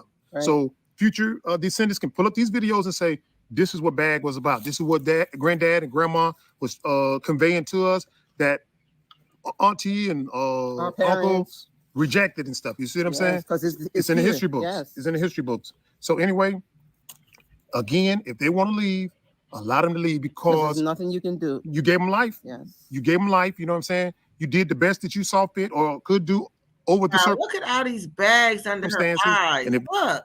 She got like 2 sets of bags under her eyes. You see, this is what happens when you do wrong. When you do wrong.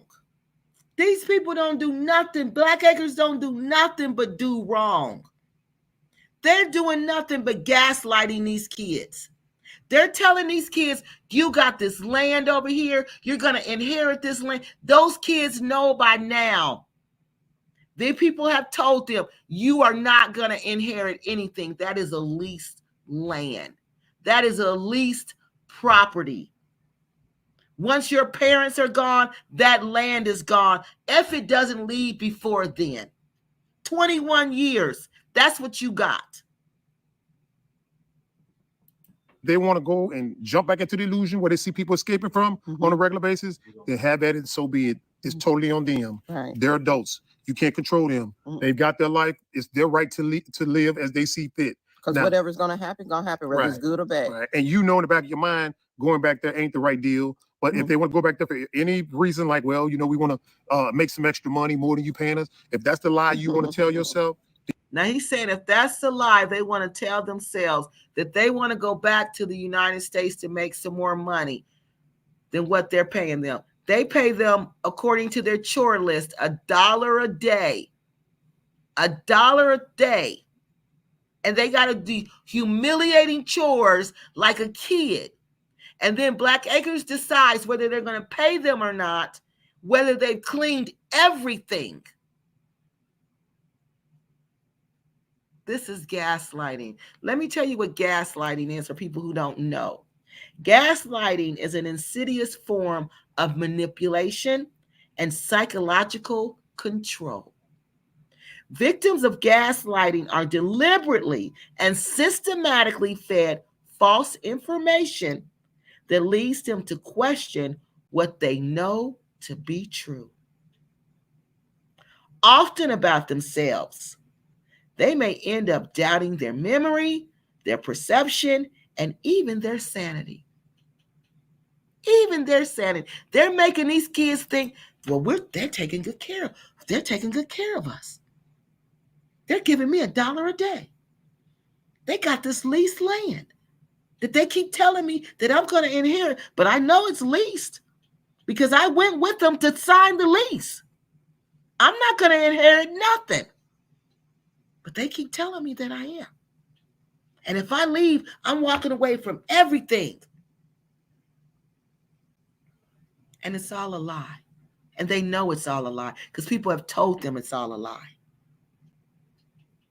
But their parents keep gaslighting them to manipulate them because they know they can't work that place without them.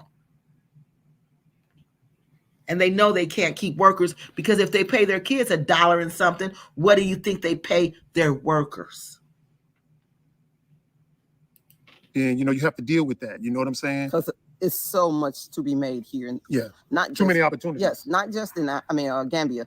Wherever you're at, you can do it. You just have to put your mind to it. You have to work. There's nowhere in the world, I don't care where you at, that you will get past work. You have to put that time in. That dirty I don't four-letter care word. what it is. You have to do it. Yeah, for yourself or for No, someone they else. don't want you to work. They want servitude. They think work is servitude. If you work for them, you're in servitude. Okay, that's what they're getting mixed up. They don't know the difference between work and service.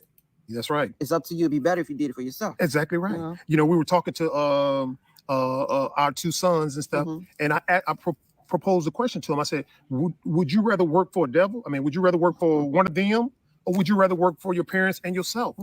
And it was crazy. The shocking answer was, we rather work for them. Yeah. And so I was like, wow. Now we don't put this on the video. We put it on the video. This is in the history books. Yes. You know what I'm saying? At least they can go back and say why. We said they that. have to answer to their children why. Yeah, we said that in 2024. You know what I'm saying? But that's what they said. They rather work there. I think it's something that they put in the society that working at this for others. Yeah, for others. You're gonna get paid weekly, whatever. But if you don't do the work, you're not gonna get paid. So see, they're not paying them regularly, just like I suspected. Because here she goes, if you don't do the work, you're not going to get paid. But they're doing the work. You're making it impossible to get paid. Excuse me, I got the hiccups. You're making it impossible to get paid. Hey, I don't care where you at.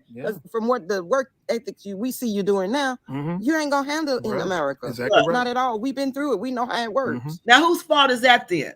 If they have no work ethic and they've been working for you all this time, then that's your fault. And now you're warning them, you're not going to make it in America because you don't have any work ethic. Why not? Why didn't you teach them that? Because I told you, they're not about work. It's about servitude. But hey, that's what they want. Right. Go get it. And y'all can attest to this. Things are getting more and more costly in the illusion. So if you think you're going to go back there and make all this money, it's going to pull it right out of that paycheck every week. I think a lot of them here in the Gambia. This is gaslighting, y'all. This is gaslighting. This is nothing more than them gaslighting, manipulating, trying to psychologically control their own children. These people are an excellent example of narcissistic parents. Who, live here, not just our children, we hear from other people too. Kids want to go back and work, saying they can get a paycheck every month, whatever, blah, blah, blah. But you look at the people that's here, and I see other kids that come around us and have worked for us, and the work they do, oh my goodness. Yeah, they're dying to do work for us. No, they come out here and work, but they supposed to work 5 hours. Those kids. Yes. Okay.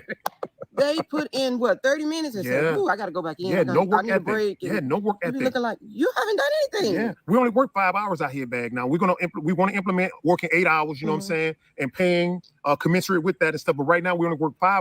What job you work there? Yeah, you know what I'm saying. If you had one, can't work 5 hours, and I develop a work standard and ethic that'll sustain yourself. It ain't gonna happen. No, because like I said, they can party all over the weekend, right? Monday come, somebody's off. But you let your kids party all weekend. You said in the first video, what did we hear?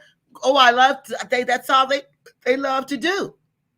You wasn't stopping them. You was not saying you can't go out like that. You was not saying you're not going to run the street like that. And now you want to complain that that's all they do? They don't have a work ethic because you treat them like servants. And then you pacify them by letting them go to the nightclub. Always got a stomach ache. Oh, I'm not going to work Monday. I'll be in tomorrow. Yeah. And when they come in tomorrow, it's 10:30 when they want to start. And then they come out for a little bit. Then I'll be right back. And when the hour or so that they're out there, they're not working. No. They're more like talking anything or picking up just one little thing, handle it, and act like they're doing something. So see, that's what you can't watch workers like that. You see what I mean? She watching them the whole time. You ain't working. You picking up something, pretending like you working. I ain't paying you. That's what they do. That's why they don't have any workers out there. You're not fooling me. I agree. You're not fooling me at all. And I'm not necessarily saying just our kids or just the other ones that we've seen here do it. It's crazy. It's the ones who actually from Gambia does the same too, who lives here, they do it too. That's right. And then they expect for you to give them, if they don't show up, they still have a job. It doesn't work. What mom and dad or mom or dad was talking about, I'm headed back. You didn't give up when they said they wanted to leave, and you sustained yourself, and you got something for them to inherit. Right, but So I want keep mine going. to know, even if you leave and you do want to come back, don't think you're going to come in here and be in charge of something. Start at the bottom. You still got to work. Start at the And bottom. not only that you have to work, you got, like you just said, you got to start. There's nothing for them to inherit. The kids are not stupid. They now know there's nothing for them to inherit. You're going to start at the bottom. At the bottom of what? Have y'all seen Black Acres lately? Have y'all seen Black Acres? Start at the bottom of what? It's nothing there. It looks just like a sea of weeds. That's it. Start at the bottom of what? This is gaslighting. This is nothing more than gaslighting. Start at the bottom of what? Of the weed factory? Is that what they want? Let me show you. Let me show you what they want them to stay. They want these kids to stay and work in. Let me show you. Since you haven't seen Black Acres lately, hold on. Start at the bottom Start again. at the bottom, yeah. You're not just going to come in here and start something when you don't know what's going on and think you're in charge of everyone. It doesn't work that way. Exactly right. You will lose real quick like that, guys. Exactly. So I'm just keeping it real. Right. So again, family, hey, you left the illusion for a reason, to seek a better life, whether it be more peaceful, less taxation, peacefulness, to enjoy your remaining years, better health, better access to food, a litany of things, guys. If you left the illusion for that, continue to persevere and do what you got to do and develop an in-country income. Don't satisfy or suffice saying, hey, I got something coming in from the illusion and stuff. You know, you never know if that's going to be wiped out. These people are liars. And the sad thing about it is that they're lying to their own kids. They're lying to their own kids. They are lying to their own kids. And that is so, so sick. Let me show you what they keep telling these kids they're going to inherit. Let me show you. These kids are not going to inherit anything because this is leased property. This land is, I'm going to show y'all. I can, like my grandma used to say, honey, I can show you better than I can tell you. This is Black Acres of the Gambia today, right now as we speak. Look at her. Garden. Look at this. Going to the garden and grab herself some. They go into the garden to get them some food because this is what they got to do every day during the rainy season. They got to go out here and forage around in the weeds. These are weeds, people. Look at this. These are weeds. This is nothing for these kids to inherit. What are they going to do out here? They want them out here cleaning this. Want Raheem out here chopping this with a machete. Want James out here chopping this with a machete. Want the girls out here bent over, pulling up these weeds. This is what they want. This is Black Acres of the Gambia. This is it. Look at it. During rainy season, and hopefully we can get a little bit more productivity. Look at this. And a little bit more knowledgeable crews.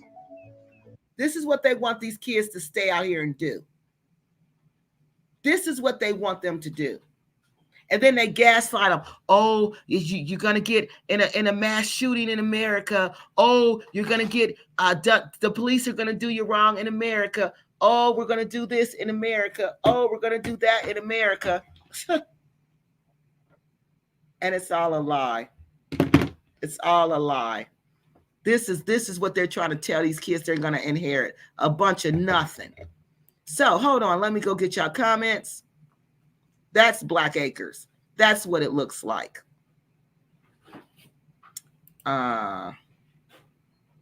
If 4 towels. What is sad is that Rick and Cynthia are serious about that work schedule. Yeah, they are. Didn't she teach them to do chores when they were growing? Exactly. Who does that? That's why I said, who does that? As a child, I did all that work. I would be angry too. But they're not kids. They're grown people. She thought she looked fly in that outfit. No, she didn't. She looks crazy. These young adults and need some time to themselves, not endlessly. Thank you. An endless list they're never going to finish that. We need to get those kids out of there on the Underground Railroad. I wish we could get them out. I think I would be scared of Cynthia if she was my mom. She looks like she doesn't take no for an answer. Right. And see, that's what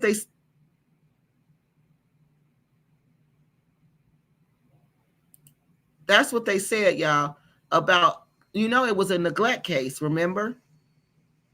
So who knows what she does when she gets angry? This is real content. Amen. It sure is. Amway. Yep. I think they did. Yeah, they did sell Amway. He's right. Yep. Amway is what they sold. I took them off. Kiki, put your glass. Look, y'all see me messing up like that. I done took them off. They didn't have money to go to America, so they said they had to work for the money to go back. Yeah, they did. And ain't that messed up? You brought them over there, but you can't send them back. He is a disgrace. They can't come back here. No trade, no education. No, what are they exactly? How are they going to survive? Terrible parents. Yes, adult kids to come back home and work to make and save some money.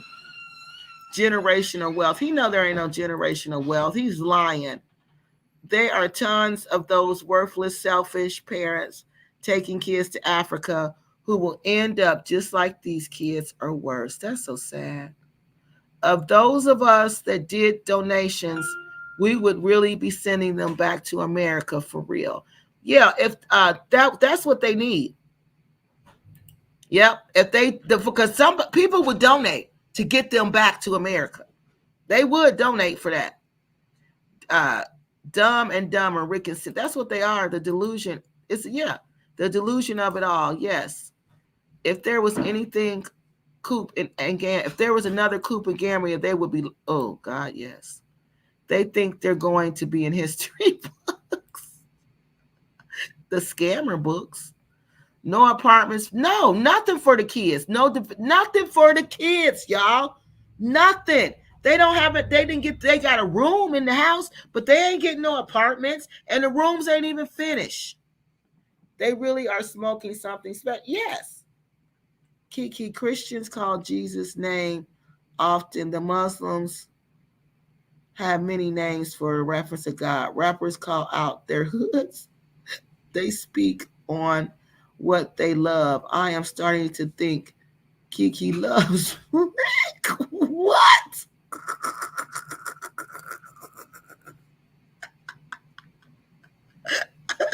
I do love Black Acres of the Gambia. I really do love Black Acres of the Gambia. I really do. Because I had told you I had good memories of them. When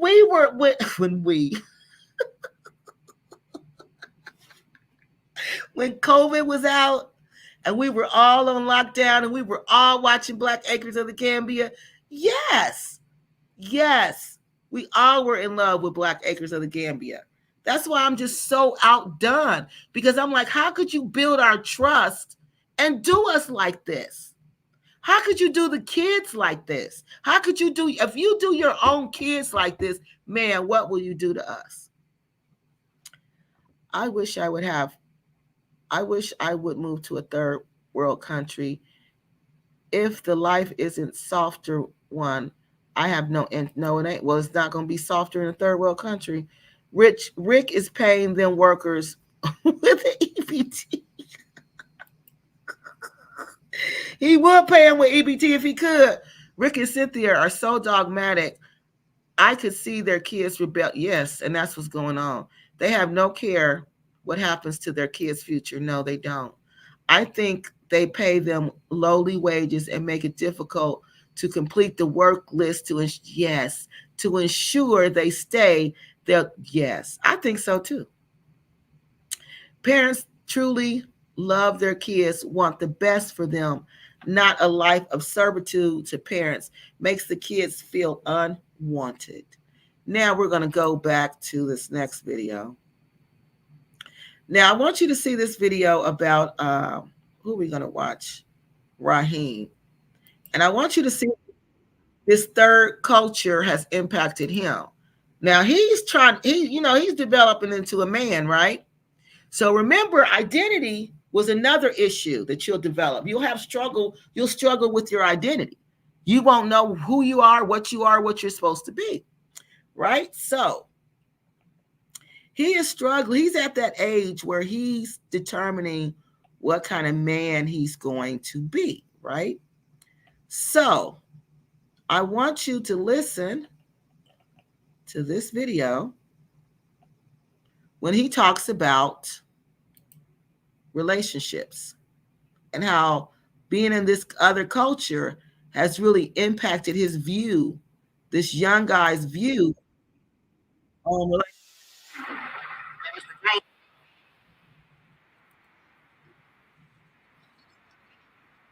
And this is the skills they're teaching them to go steal tires. Remember, this is when they were stealing them tires. Look.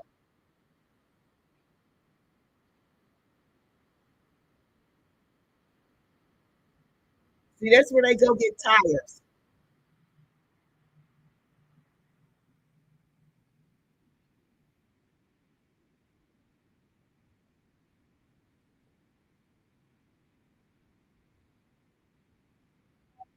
And this is what you got your sons doing. No education.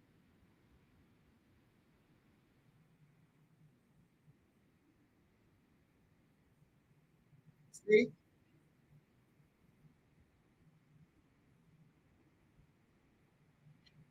I told you, all the donations. This is when they was killing it with the money and the donations.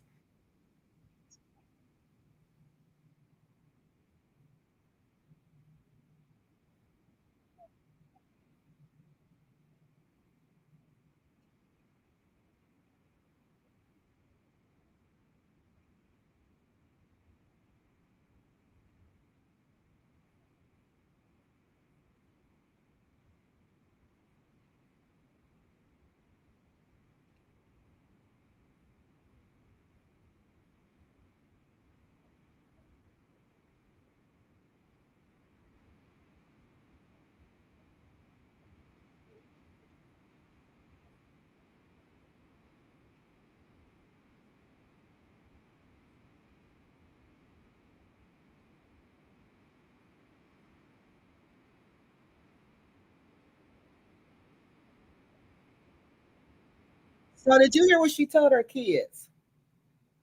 You will not eat before my husband eat. I told you she's that type of woman. She don't care if they eat.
He said, if you're married and you're working, what is your wife supposed to be doing? See, his whole thing is he's got this relationship mixed up because of what he's seeing in the Gambia. See, the Gambian culture is impacting him, but he's looking at the Gambian culture and the Gambian cultures. He's from the outside looking in, and to him, it's all about domination and control. So he just want a woman so he can dominate her, and she can basically be his servant. So he want a servant too.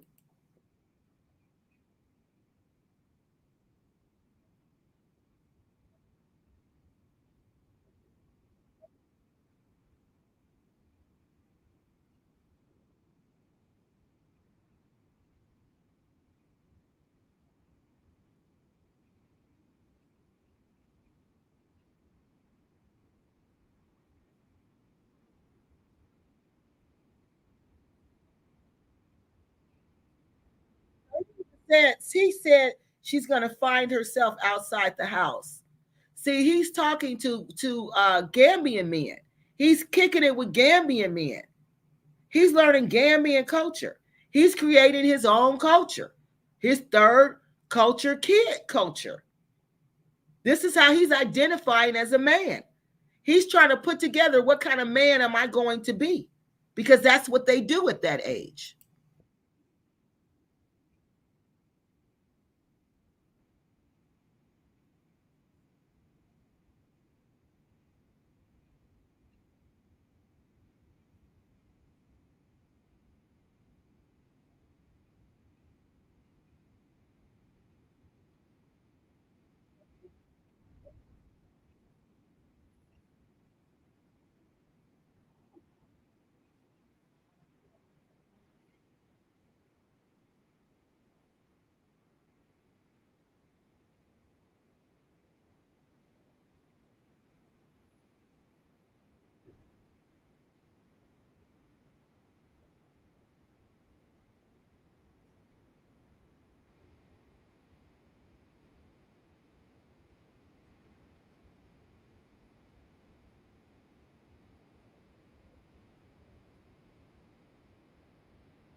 Because he's living in Africa. They sound so silly.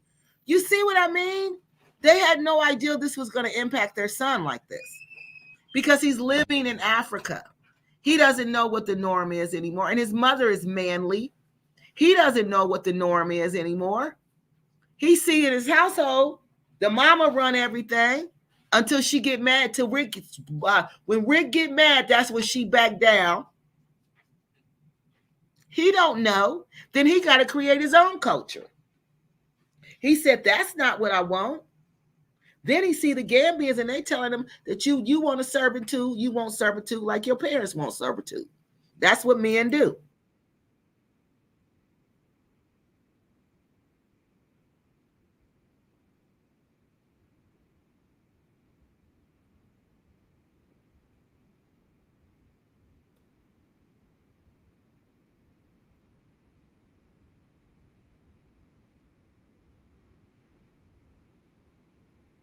See, that's strictly African. Women don't need to be, because you don't have to work. It's not that you don't need to be, that you don't have to.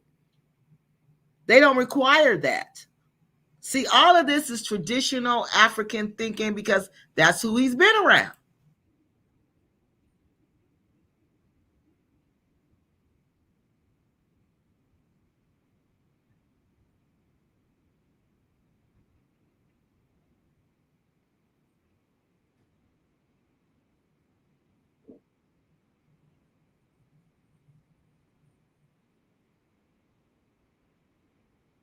All right. So that's what I wanted to show you from that. I wanted you to see how this third culture is impacting how he even thinks about relationships. So let's go down here. They are not Africans. Their salary shouldn't be local wages. No. It takes years to accumulate something in your life, and bad kids are wasting valuable time. They sure are. Hello, Burley. They are reaching an age with health concerns become inevitable. The hospital that Harmony was in didn't have air conditioning or an elevator. Wow. They want to work for the devils because they will get a better wage and they'll get paid regularly. They are two sick puppies, my Lord. Yes, they are. Everyone, thanks for hitting the like button. The kids just need to come back to the U.S. and get an education and live a regular life, not mess around trying to work some dry farmland in Africa. Yeah, Rick and Cynthia are getting older. It's a matter of time before Rick has a Biden moment. I hope they're prepared. No, they're not. A low pay and rude attitude is how they lost their original land of gardeners. Yeah. Bag should have moved to a more developed country. Jam Jar says this shows that this couple wasn't financially stable themselves when they no, and that's what we were talking about. The scam is real. No, they were not. They weren't financially, they weren't emotionally stable, nothing. Nothing. Rick and Cynthia sold the dream to the kids. They're going to be a rich family with the Gambians waiting on them hand and foot. Yeah, they did. And now they realize that was a lie. That's why the boy Raheem don't even work for them anymore. He's doing something else. He does not work at Black Acres anymore. He doesn't do anything after he done everything. Everything. Now look at this. This is his birthday. Now I want you to see what happened on his birthday. I want you to see how they treated him on his birthday. And he wanted some money, I think, to go out or something. And there was a problem with it or something. I guess he didn't do enough work to their standard. But this is what I'm telling you. This is why these kids want to get away from them. This is exactly why.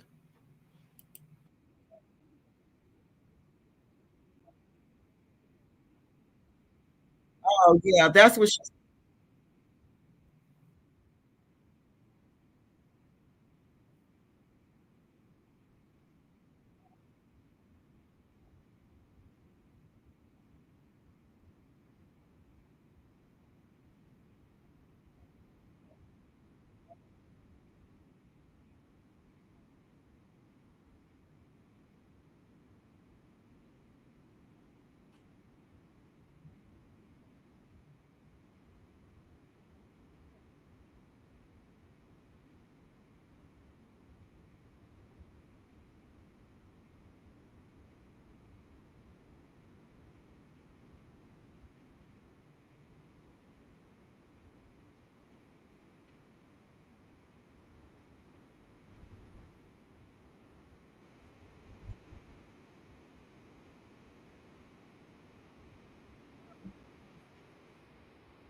see, that's what I mean, So this boy on his birthday, he got a tattoo and he got his hair done. He want an outfit. It's his birthday. He want to look nice.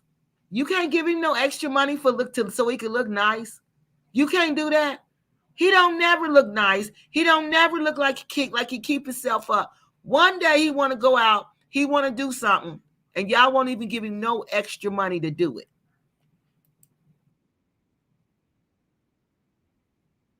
These are the type of parents that they warn you about with expat child syndrome. These type of parents. This is not a very good parent. These parents are not providing support that these children need to be successful in this transition.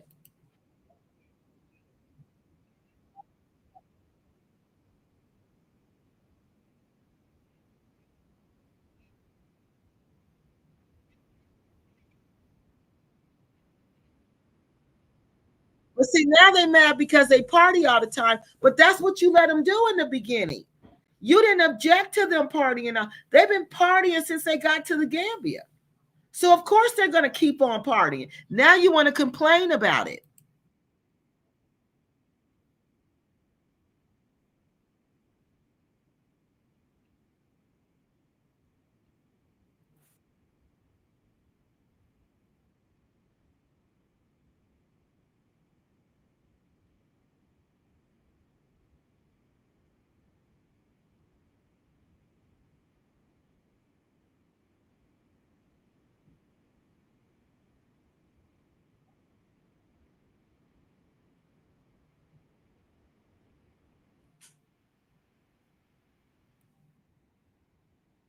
All right, so I think that's the end of that one. But that's what I wanted to show you, is that this was his birthday. It was his birthday. And they couldn't even give him nothing extra for his birthday. Nothing. These are they're in their own delusion. Yeah, they are. They really are. Rick and Cynthia are scared to be left alone. So they are trying to guilt trip their children. Yep. And their kids are going to be the losers. They are. Just says, so sad. I like Ricki Denise. She would have been okay. You know what? That's what we're about to talk about now. Because I think so too. I think she would have done really well if she would have stayed here and went to college, and been able to do her thing. So now we're going to go to Ricki Denise, okay? Because she talks openly about, hold on, let me pull it up now. She talks openly about the depression and anxiety. So we've seen the identity crisis that's going on with them. They're both struggling with this identity crisis. Her with these Lebanese people and these Arab people, trying to find somebody she clicks with, trying to find some friends where she belongs, and now the brother, he's got this identity problem because he doesn't know what it means to what do men do there? Do men dominate and control, or do men work with their wives? Do men the wives do everything I tell them to do? He's having a problem understanding relationships. So let's look at this one. Let me put this one up here. And this is when Ricki Denise is talking openly about her depression and anxiety. My channel, and this is your first time ever seeing my face. My name is Ricki. I make different videos of my life here in the Gambia. So this video is just going to be a update of my life here in the Gambia. So far, 6 years in. Yeah. Obviously, first off, guys, I just pulled it down. The first noticeable thing, why they're not posting. As you guys see, sometimes I'll be like offline for a long period of time sometimes. And I'll just pop back up with a new video. And honestly, during those times, I'm just really just keeping to myself and just trying to make sure I'm my best self before I get back on the camera. And, I don't want to just like fake my mood, the way I'm acting, on camera. So whenever she said in reality, things aren't going well behind the scenes. I don't want to just like fake my mood, the way I'm acting, on she camera. She said things aren't going well. And if in reality things aren't going well behind the scenes, she doesn't want to come on and fake. So she goes through things, okay? And she says she doesn't want to come on here and pretend like she's happy when she's not, when she's really going through situations, okay? So she's 23 now. So whenever I just go on those little breaks, it's because something is definitely. And that's called isolating. She's isolating herself to try to work through it. And this is another sign of expat child syndrome. Going on, and I just need to get back to myself. Yeah, I just be going through some things mentally. I think I just get in my head too much, and I aim for perfection when it comes to my YouTube channel, or like if I don't feel like I'm looking a certain type of way that I want to look, I would just be like, I don't want to record, because I'm not feeling my best self. So I'm like, until I'm feeling my best self, that's when I post a video. When lately, like I've been a lot more consistent now. Thankfully, I've overcome like a lot of stuff mentally that I was dealing with before. Now, thankfully, I don't really think that way. I'm just like, why should I wait until I feel pretty enough to post a video? Why should I wait until I have a proper camera to post a video? And it's just like, I shouldn't wait until things are great to do something. I should be doing it along the way and enjoying it along the way. Depression, anxiety, that stuff is no joke. And I feel like nowadays, so many people like throw around those words. What did they say? Depression and anxiety. Depression and anxiety. She has been there. This girl went when she was, I think she said 15. She's 23 now. What did they say? This will follow you into adulthood. This depression and anxiety has followed her into adulthood. And now she is still dealing with this depression and anxiety. And thank God she's open enough and honest enough to share with us the reality of what she's going through. And people who really like deal with that stuff is just like, it's not taken seriously because, because it's just like so trendy to be depressed, so trendy to have anxiety. I see so much on like TikTok or Instagram or just whatever. They just like glamorize it and just make it so like cool to be depressed or whatever. I'm saying all this to say because I want to like make more videos like touching on that type of stuff because I have struggled so much with my mental health. I'm not even gonna lie with you. This year I have struggled so much and I'm still like learning. I'm much better now. Obviously I'm being a lot more consistent now on my videos, but these past couple months previously I've been real hard, y'all. All I wanted to say is that life is just really crazy and very questionable sometimes. Like a lot of things in life I just have so many questions for, and really I think that is what is just contributing to like my anxiety, I guess, because you just have so many questions about life. Like, why was this created? How do we know how to do this? Blah, blah, blah. And I would just be thinking and overthinking about the smallest things to the point where I would just feel like, what the freak? It's just crazy. So I really want to definitely do more videos talking about those things because I know it's a lot of you, those of you who like message me on Instagram or personally and ask about those type of things. Okay, wait a minute. So y'all can't hear these videos? Brown Eye says the chat can't hear the videos you're playing. We can't hear or see the videos. We can't see. Which one didn't y'all see? We can't hear or see the videos. We are highlighting for reference. Okay, where did y'all stop at? Kiki, the sin is learning Gambian ways. Next thing you know, you're learning how to marry grannies from the West. Where did the video cut out at, y'all? We can't hear the video. Which video? Oh, y'all said y'all didn't see the fair use either? We can't hear the video. Which video didn't y'all hear?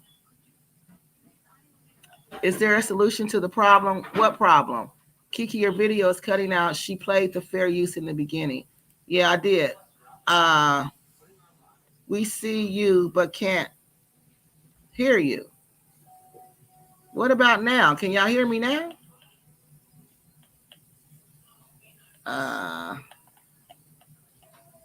The one with Doug. Oh, y'all didn't hear the one with Doug? We hear this one with Ricki Denise, the one with Doug. The last one when we saw the bag farm.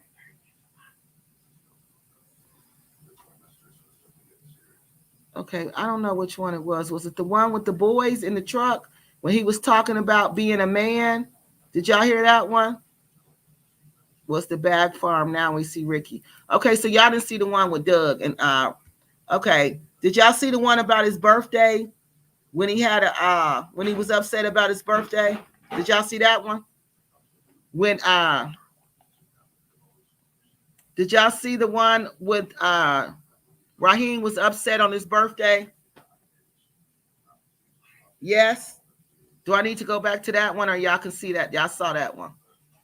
Oh, y'all didn't see that one? Okay, let me show y'all. That's the important one because I want y'all to see him. Okay, let me go back to him. So this is the one. Hold on. This is the one when he's you can tell he's getting his identity mixed up because he's thinking about, he's trying to identify what a woman should be. Okay. I was cooking for my husband. Did you get that food when I to Mr. Patrick Giles? I'll be picking. Y'all hear this with Raheem talking about a woman belongs in the kitchen, guys. What y'all think about him before I punch him? Don't say he got those views from his daddy because he didn't get them from me. What you think, Jane? What you think a woman needs to be doing? Huh? Doug said a woman needs to be in the kitchen. Doing whatever. Oh, James. Doug said cleaning. Dude, anybody clean up behind you? Yeah, okay. You clean up the door when you start that. Yeah, I was cooking for my husband. Did you get that food when I said, when you came in and said, put that on my plate? No, when my husband eats. Wait, Doug said put that on the plate. Yeah, I said when my husband eats, you don't get no food. I didn't mind y'all eating. What I was saying is, you wouldn't get me for my husband.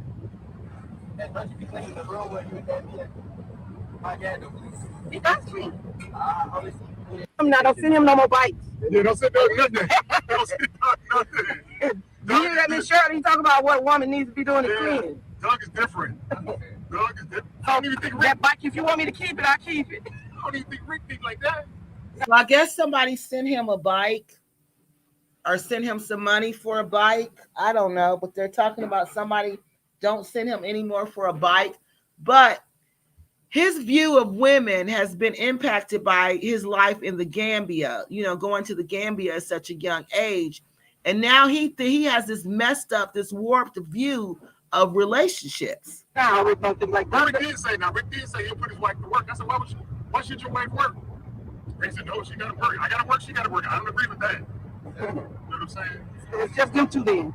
Jane said she can do whatever, right? Yeah. You don't mind. So what's your, why you working? If you get married, why you working with your wife? He said, what? If you get married, Why are you working? What is your wife supposed to be doing? I don't know. Working like what? Take care of the house. Yeah. taking care of the house, cleaning. But if he chooses, if she don't want. So he's saying he feels like women should basically be in the house, should never leave the house. Man, all these women gonna eat you up, dude. Yeah, dude, you might not find no wife in Gambia or in America when you go back. I'll be passporting all over the place. Now, I heard it. Somebody be just standing on. James, you a passport brother too? You know what a passport? Go over different places and try to find a woman. Different women. Passport brother. Is that what it is? You know why they do it? Why? They say the mentality of the American woman is too much. You know, No. I'm telling you, this is the reason why they the passport girls do that. This is what Raheem They say saying, they guys. ask for too much, and the standards are too high. But when you go to different They want money too. the typical American woman. A woman gonna be a woman. If you ain't taking care of home, she gonna want that money. I don't care what you're cleaning if you get that money. If you take care of that woman, she's gonna do what she's supposed to do. What she's cooking and cleaning. Whoa.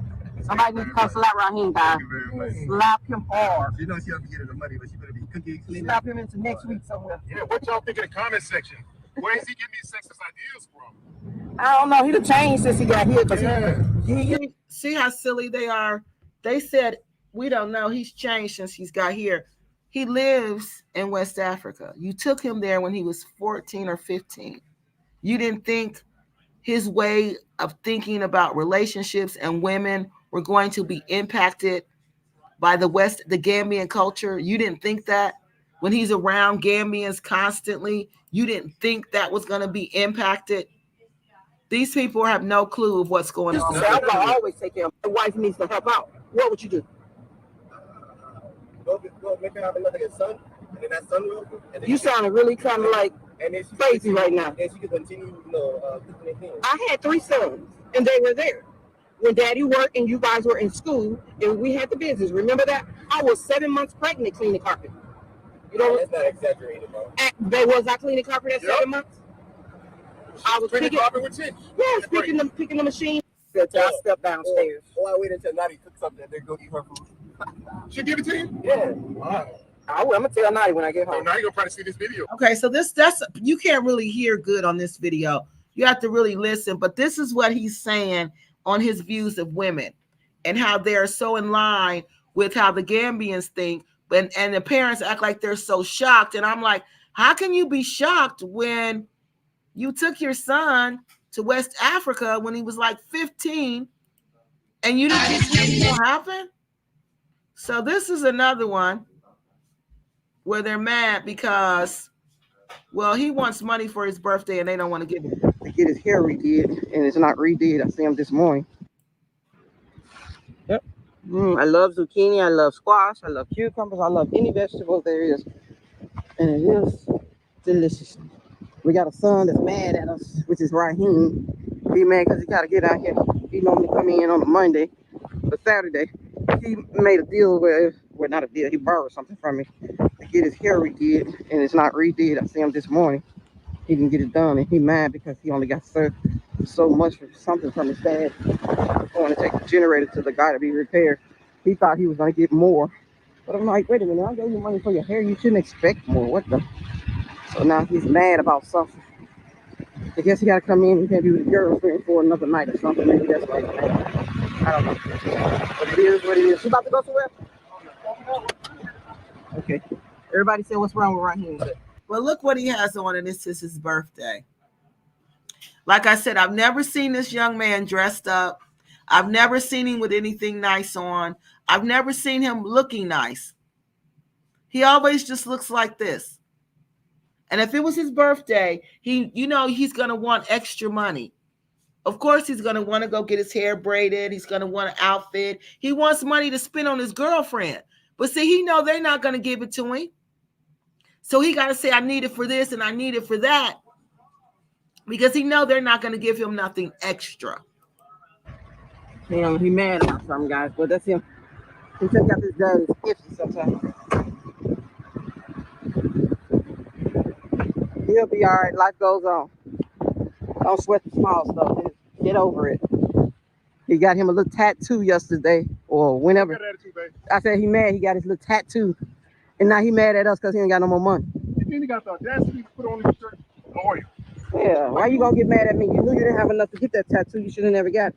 He put all his money on it, and now he expect us to pay the difference of what he messed up. I don't think so. You better go on and talk that stuff to somebody else. Babe, what are in these bags? Some compost? Right over there. Oh, okay. I was just wondering what it is. But he'll get on. He'll be all right.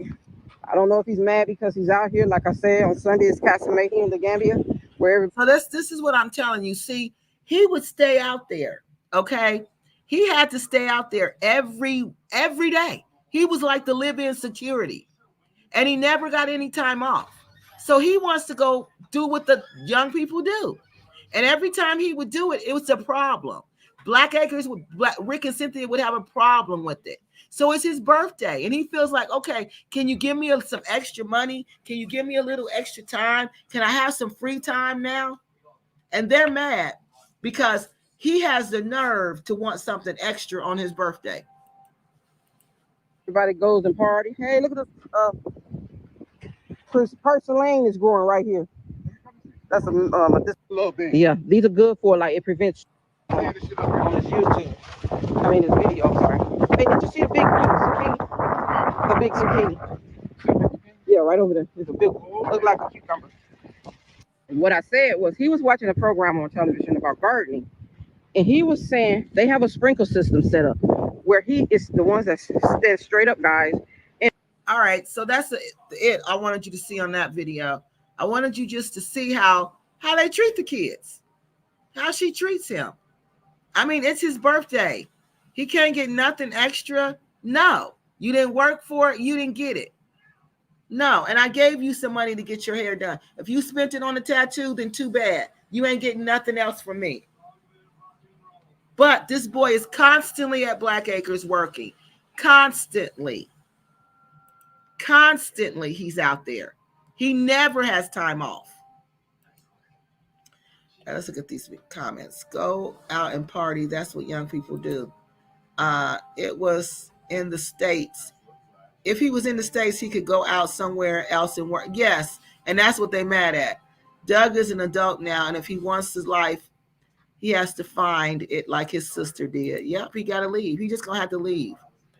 Tap, yes, Ricki Denise is smart and sweet as well. Her videos are very informative. She could offer a lot of business, medical education, whatever classes, a true asset for sure. The ones who parents are hustling like bags think they can hustle too. Exactly.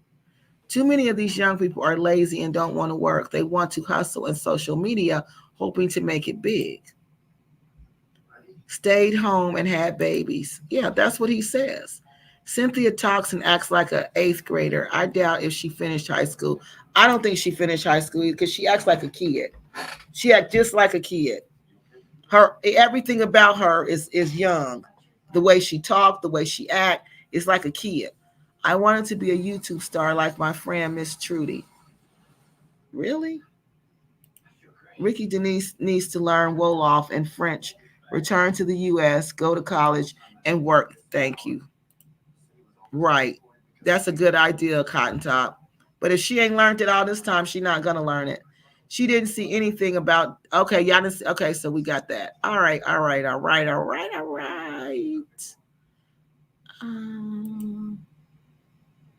She did. So now we're going to go back to Ricki Denise because that was it about Doug. All right. Because there's not much on here, about him. He's the security guard. He does everything for them. He's struggling like the other one is struggling. All right, so let's start with this one. I think this is 338. Put it where we can start.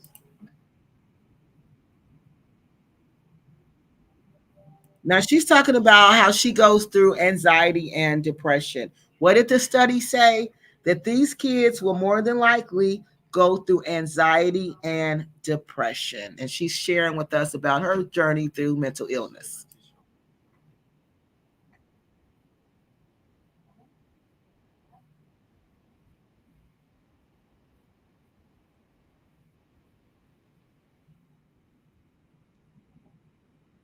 Oh, y'all can't see that. Hold on, I didn't share that one. So look, this one you're about to see, that's because I'm getting tired, y'all. We about to get off of here. That's why I'm messing up like this. We're about to see Ricki Denise, okay? Talk to us and share with us about what she goes through with her depression and anxiety. Make sure I'm my best self before I get back on the camera. And, I don't want to just like fake my mood, the way I'm acting. So she was saying basically she isolates herself when she gets in her depressive state. I guess that's what I'm going to call it. She isolates herself, and she said when that's happening, in reality, things aren't going well for her. Okay. On camera. So whenever I just go on those little breaks, it's because something is definitely going on, and I just need to get back to myself. Yeah, I just be going through some things mentally. I think I just get in my head too much, and I aim for perfection when it comes to my YouTube channel, or like if I don't feel like I'm looking a certain type of way that I want to look, I would just be like, I don't want to record, because I'm not feeling my best self. So I'm like, until I'm feeling my best self, that's when I post a video. When lately, like I've been a lot more consistent now. Thankfully, I've overcome like a lot of stuff mentally that I was dealing with before. Now, thankfully, I don't really think that way. I'm just like, why should I wait until I feel pretty enough to post a video? Why should I wait until I have a proper camera to post a video? And it's just like, I shouldn't wait until things are great to do something. I should be doing it along the way and enjoying it along the way. Depression, anxiety, that stuff is no joke. And I feel like nowadays, so many people like that's really so sad that she's 23 years old. And who knows how long she's been going through this. Who knows how long she's been going through this fight with depression and anxiety. And she's over in the Gambia where she can't even get the treatment that she needs because they don't treat it the same way we treat it here. And even if she finds somebody who does, she won't have access to the medicines that we have here, just in case she might need medicine. Around those words, and people who really like deal with that stuff, it's just like, it's not taken seriously because it's just like so trendy to be depressed, so trendy to have anxiety. I see so much on like TikTok or Instagram or just whatever. They just like glamorize it and just make it so like cool to be depressed or whatever. I'm saying all this to say because I want to like make more videos like touching on that type of stuff because I have struggled so much with my mental health. I'm not even gonna lie with you. This year I have struggled so much and I'm still like learning. I'm much better now. Obviously I'm being a lot more consistent now on my videos, but these past couple months previously have been real hard, y'all. All I wanted to say is that life is just really crazy and very questionable sometimes. Like a lot of things in life, I just have so many questions for, and really, I think that is what is just contributing to like my anxiety, I guess, because you just have so many questions about life. Like, why was this created? How do we know how to do this? Blah, blah, blah. And I would just be thinking and overthinking about the smallest things to the point where I would just feel like, what the freak? It's just crazy. So I really want to definitely do more videos talking about those things, because I know it's a lot of you, those of you who like message me on Instagram or personally and, you know, ask about those type of things and how I stay positive and blah, blah, blah. And the truth is, you know, I'm still trying to learn myself. Like, I am not perfect. You know, of course, I show you guys the highlights of my life, which is what most people do on social media. But at the end of the day, that's social media. Everybody's going to show you what they want to show you. You know, behind the scenes, it's not always pretty. Like, I have dark moments, and I'm sure everybody else in the world has their dark moments. She really needs someone, a support system. She needs somebody to talk to. She sounds like she has a lot of ups and downs, you know, maybe a little more downs than ups just because of the situation that she's in. But she really needs someone to talk to, a support system, someone to talk her through, to let her know a lot of your depression and anxiety comes from you being traumatized from being taken from your environment that you were used to a brand new environment. You know, you're struggling to create some type of identity. Where do you fit in? Who am I and where do I fit into this? This is creating anxiety and depression. She needs someone to explain that to her so she won't just think this is just me going through this, because it is not just you. She was placed in a traumatic situation that she had no say in it. And now she feels like if I turn my back on this Gambia dream, then I'm turning my back on my parents. When that's not it. That's not it. This whole Gambia thing was obviously a little bit much for all of the kids. And they need to get back to self. But they don't even know who self is, because they haven't had a chance to discover self, because they were being Cynthia and Rick's servants while they relocated to Gambia. Everybody is going through something that they may not always share. But yeah, I would definitely do more videos on how I'm slowly starting to overcome a lot of these things I've been dealing with. So whenever y'all see me not posting for a while, like, just know Ricki is going through some things. She will come back. And when she comes back, she always comes back better than ever. I feel like I'm being a lot more consistent now, and I'm engaging more with you guys. You guys are engaging more with me, and I really love that. Thank you so much, everybody who's always consistently engaging with me in the comments and connecting with me on social media, TikTok, whatever the case may be. I really appreciate the support you guys always continue to show me. And I really hope to get to 60K very soon. If you're watching this in your first time, definitely subscribe. Next, moving on, another thing I should update you guys on is like how's it going working in a hotel. For those of you who do not know, I work at Sunset Beach Hotel. Most of y'all know that from previous videos, but yeah, it's good so far. I definitely know I can do a lot better. It's good so far. Does she get paid? I wonder, does she get paid? And if she does get paid, how much does she get paid? What is the reality of her really working there? Is she really telling us the truth? And then I start to question how much of what she says is truthful. And is she covering up also because she doesn't want us to know the reality of what her life is like? Because I just get the feeling that this young lady's life is not as happy as she wants us to think it is. Now, she did say she has more down times, and then she has some up times, but I'm questioning the up times. Is it really an up time, or is it just something you want us to see? Because working at a hotel in Africa cannot be it. It cannot be something to make you happy, because they don't get paid like that. And it isn't a lot of money. But of course, that's a part of growing and learning. It's I think she got her own place from living there, because a lot of times they'll let the workers live at the hotel because they work so much. But first she says she's a worker, and then she says she's training in management or something. I don't know. And The season is about to start. What I mean by that is like tourist season. Gambia like thrives a lot on tourist season. So tourist season is November to like May-ish because it's the dry season. So things are a bit like much more busy at the hotel and definitely much more pressure to be, top notch and more professional and things like that. So yeah, it's definitely a test. This is gonna be my second time going working there during the high season. The first time is when I literally just started. I had just started in November last year. Now I actually have a uniform, y'all. I'm gonna show y'all my uniform, and I have a little name tag with my name, so it's cute. But yeah, I'm definitely enjoying working there so far. Next, of course, those of y'all that follow me on Instagram, my dogs did have babies, Honey and Honcho, and All we're right. selling Well, them. we ain't talking So if you about guys the are interested, dogs. actually, make the space around you a lot more peaceful, then it definitely helps a lot because that's less work you got to do later on.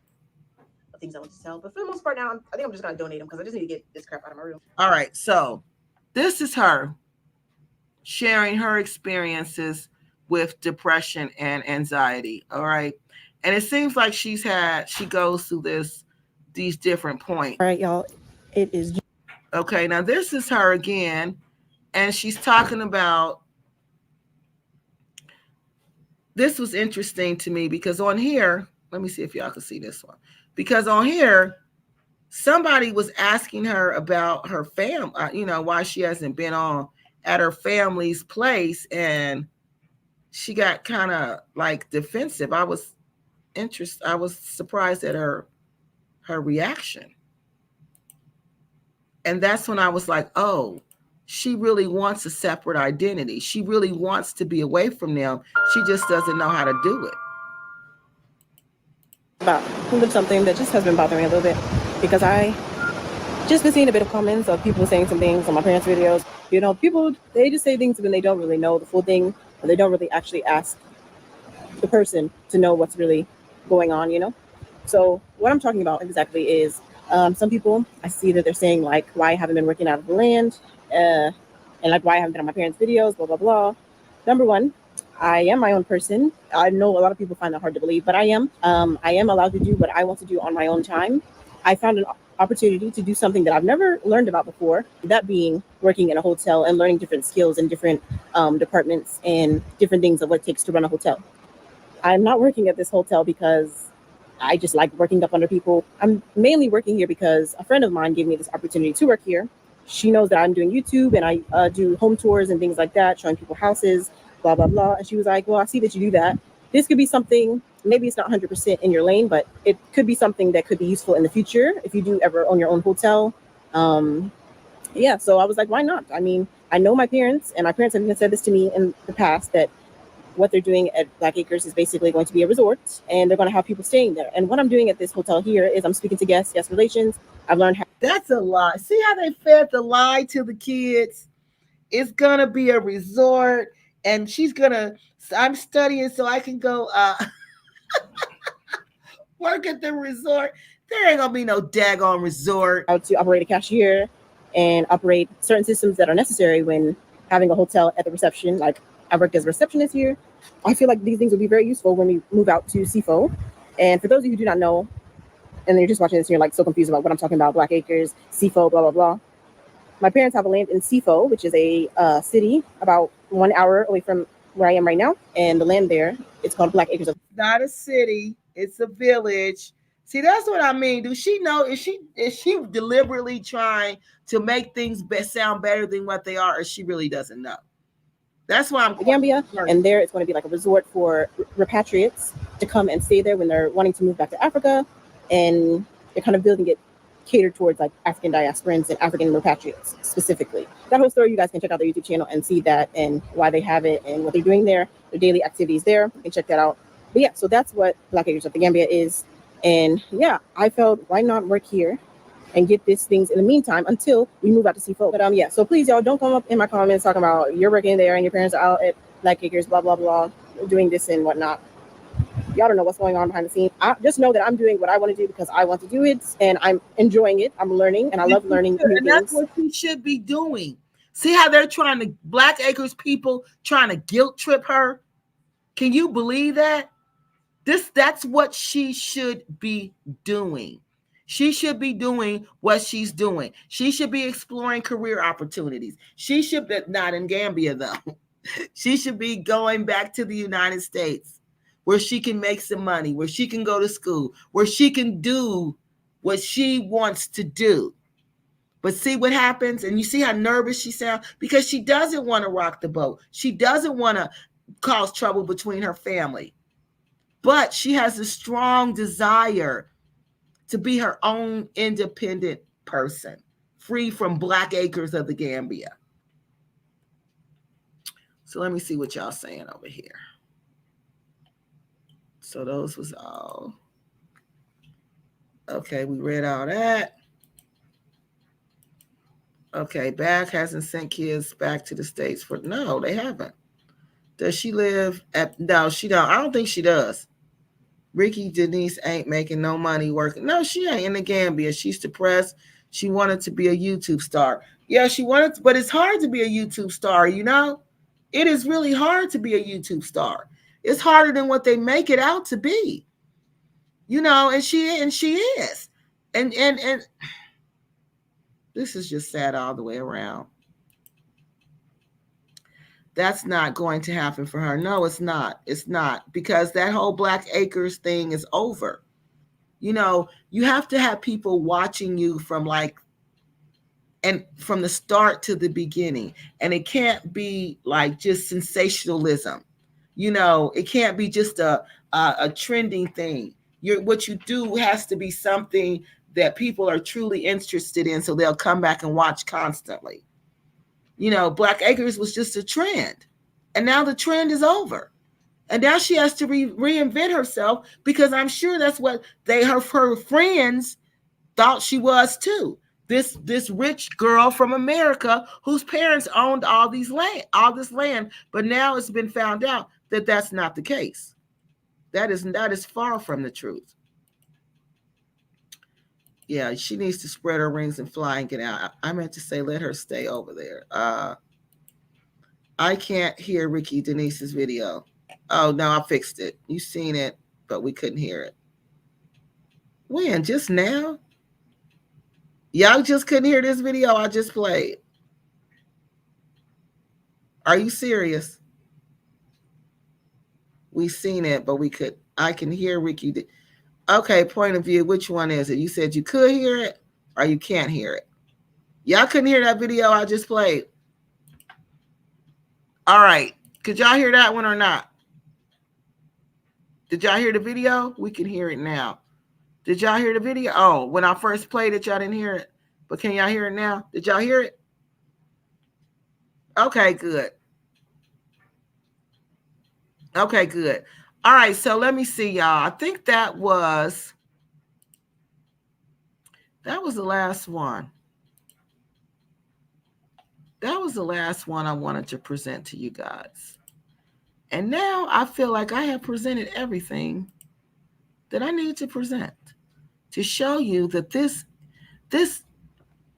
expat child syndrome is real. It is real. Well, we know it's real because psychologists have said it's real, and we have research that say it's real. So I've given you 3 cases. We have looked at 3 families in the Gambia. We have looked at 3 sets of different children in the Gambia. All right. And we can see that some did fine. Shelbini didn't have the issues that the other ones seemed to have, but we seen the preparation was different. When we looked at the young men were 16 and they wanted jobs. They were 16 and up and they wanted jobs. They wanted to be able to make their own money. That couldn't happen in the Gambia. So what was that what was causing them? What was that doing for them? It was causing them anxiety and depression, because they knew from where they come from, they would be able to go back home and make money and do things that they wanted to do. And then we come to the Black Acres of the Gambia, and we clearly see that all of their children are suffering from this child expat syndrome, in my opinion. Remember, I'm not a doctor. I can't diagnose anybody, but from what I've seen in the videos and from what the study says, if I had to guess, I would guess that yes, they need to go seek some help, because they are indeed suffering from anxiety and depression, which was caused by, I think them moving to Gambia at such a young age and at such a critical age has had a traumatic impact on them. And I think it has caused them to become anxious and depressed, just as the study has said. And they need to get some help for that. Because if you don't, it's just going to get worse. All right. So that's all I have about expat child syndrome. All right. We've presented you the information, and hopefully it will help other people who are thinking about taking their children to another country. I just would not do that. Even when she's at parties. Let me show y'all this party before we get off of here. You know, she was at a party. Ricki Denise was at a party with her little friends. And, well, no, they went somewhere. And she just seems like, I mean, she doesn't seem like she fits in. And I'm like, is this her boyfriend? What is the relationship with these people? So where is it at? Yeah, if I can't find it, I'm gonna just get off of here real quick. But where is it? When she was hanging out with some friends, I think that's what it was. But it was just, okay, here. This is the latest one. Let me show y'all this one. And then we're gonna go. But this is when I knew there was an identity problem, because I couldn't believe it. I'm like, how are you even comfortable with these people? There ain't nobody there to look like you. How are you even comfortable with these people? But then I remembered that's... Good morning, everyone. I'm on my way to work. Today I'm going to be going to San Yang with some friends, spending the night there. So it should be really nice. I'm going to take you guys along with me.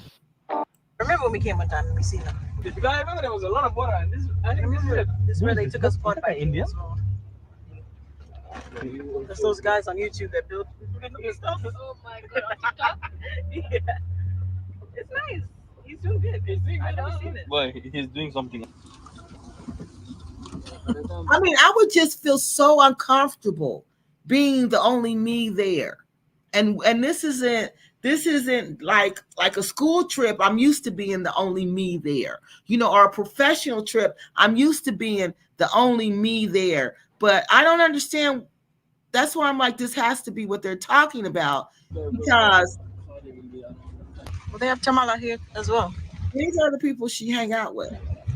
Now, this is what I want y'all to see. I'm going to tell y'all something. I don't think this lady is real, who they're about to show. Okay, y'all? Let me show you. What is she doing? Y'all, I don't know what happened, but my phone cut off. But I wish I caught the moment after I said, what is this lady doing here? She looks like she's lost, blah, blah, blah. Let me go back, because this lady looked creepy to me. That lady didn't look real. Well, he's doing something. Let me show you. Well, they have Tamala here as well. It's not the same. Okay. Now notice this lady right here. It's raining. Her hair is not wet. Her dress is not wet. It's raining. She has on one shoe. Do you see that? She has a white shoe and she has on one shoe right here. When I saw this lady, I said, this lady is not real. And then as she went closer to the picture, I'm like, this lady is really not real. Because I told you when I was in Gambia, they told me some of the people you see in Senegambia are not real. They are not real. Okay? This lady does not look real to me at all. What is she doing? Y'all, I don't know what happened, but my phone cut off. But I wish I caught the moment after I said, what is this lady doing here? She looks like she's lost. Look, it's raining. She's not wet. What is she waiting on? This isn't a bus stop. Why does she have on one shoe? lost, blah blah blah. One of my friends was like, I think she came to the wrong Tamala. And it just had me cracking up so much because she honestly looked like she was lost. Look at this picture. Ricki Denise hasn't even noticed it.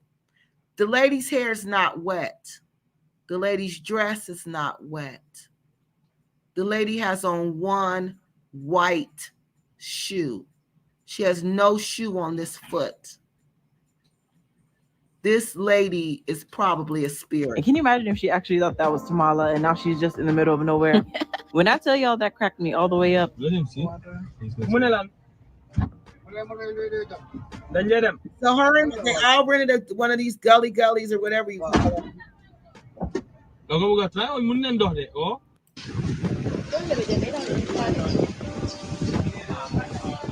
And this is what she does. She hangs out with these people, and I'm just not sure how she feels comfortable like that, you know. But again, you know, everybody, I don't know. Again, expat child syndrome says that people like this, they'll create a third identity. They'll create a third culture. So maybe in her culture, in her mind, she's a part of their world. Maybe that's what she thinks. But it's just perplexing to me, you know. So this, let me see if I can find another one of her. This is her and her. She's gained a lot of weight. See?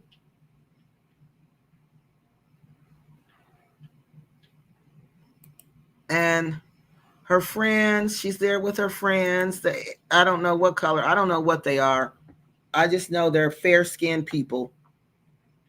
And they eat pasta. So I don't know what they are. And then look what she got. See? Another culture. You can tell completely because of the food. Look what she got and look what they got. Now watch this. Coming back up. Yeah, he's hey, mother. You see? He liked the one lady. He was going to bite Ricki Denise. He said, I guess I rubbed him wrong on the back. I wish I got that on camera. His face. See, so she's here with these people, her friends. And I'm just not sure how. I don't know how. Now, and I have friends from all different cultures, but it's just, you know, to constantly be the only one and everybody else is different and everybody else is from the same culture, but you, and you're just, I don't know. But this is her. This is how she spends her life. The Gambians are here. She's here. You know, her friends are there. Her friends are the fair-skinned people. And that's all you see her with.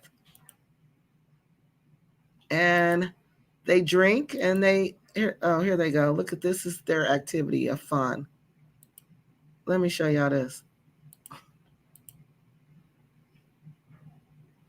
When they were at this, I guess they went out or something. Where was that one? They had on the lips. I thought that was kind of offensive, but I guess they thought it was funny. It's still in the air. Well, this place had no water. This place had no water, no lights. So her and her friends are just hanging out, having fun, I guess, trying to have fun. Those are her friends, the fair-skinned people. And as you can see, she's the only black one. And this one has fake big lips. Look at that. I thought that was rather offensive. But I guess she didn't. I guess she thought it was funny. And I can't really tell. Yeah. So this is her and her friend. This is what she hangs out with. These blankets are so thin, so small. But yeah, I'm about to go to bed now. So they left the next morning. And this is her life in Gambia. This is pretty Nice. much. I really enjoyed it. I hope y'all enjoyed too. Beautiful. So this is her life in Gambia. Well, at least that's what she wants us to believe. All right, so that's it. That's all we got on Expat Child Syndrome. The sad part for me is there are people with multiple kids moving to Africa. Yeah, we read that. We read that. Did I read that? It's going to be, oh, okay, we read that. I heard all of it. Okay, good. Taking your kids abroad is fine and worthwhile experience. You just need to make sure you can afford it. And later when those kids grow up, yep, this is really sad. They are slaves. Yeah, they are. And they mad because they don't want them, because they don't want to be slaves anymore. I can't imagine living in Gambia. Ain't no way, like Aretha said. Child, I just don't know. I don't either. The fair-skinned people. I didn't know what else to call them. I didn't want to be offensive. So that's the only thing I could call them was the fair-skinned people. Because she goes to, I mean, I've watched, like, she goes to festivals with them. And you know, everybody else is like African. And then there's this group of fair-skinned people, and she's in the group with the fair-skinned people. And I'm like, wow, how does that feel to be the only one? And if you say you don't feel any different, that's a lie, because they eat completely different from you. So there has to be some difference. And why would you always want to feel that? It is very offensive. All right, y'all. This couldn't be my daughter. No, I wouldn't let her do that. I would tell my daughter. I would tell her. I would stop that. You would not be doing that. No, you would not be doing that. I would tell her. And they probably have told her, but they probably can't control their kids. Well, I don't know about any of that. I would just tell my daughter. It just doesn't look good. So that's what happens when you uproot your kids and you just take them to Africa and you don't think about the impact of it. You think it's the best thing since sliced bread, but it is not. It can have a devastating impact, a traumatic impact on your kids. And they need a strong support system, and they need counseling to get them through it. Because like the psychologist said, it can lead to anxiety, depression, illegal activity, and use of illegal substances. And y'all told you all the rumors that were going around about the Black Acres of the Gambia kids. These are not good rumors that we're hearing. Not at all. And I think if they had a good, sound support system, maybe they wouldn't be in this situation. Maybe they wouldn't be battling with this, with the things that they're battling with. Maybe the rumors wouldn't be going around if they had a good support system, if they had good parents who weren't narcissists, who didn't gaslight them all the time, who didn't manipulate them into being their servants for the rest of their life. Maybe if they had parents who encouraged them to be strong, independent adults,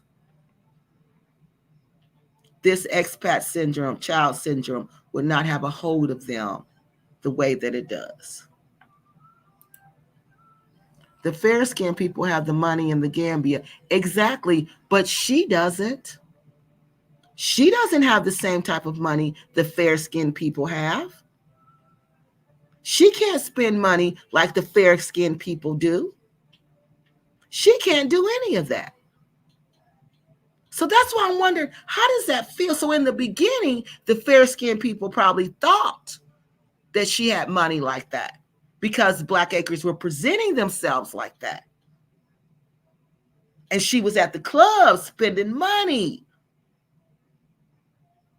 But now everybody has to know that Black Acres has no money.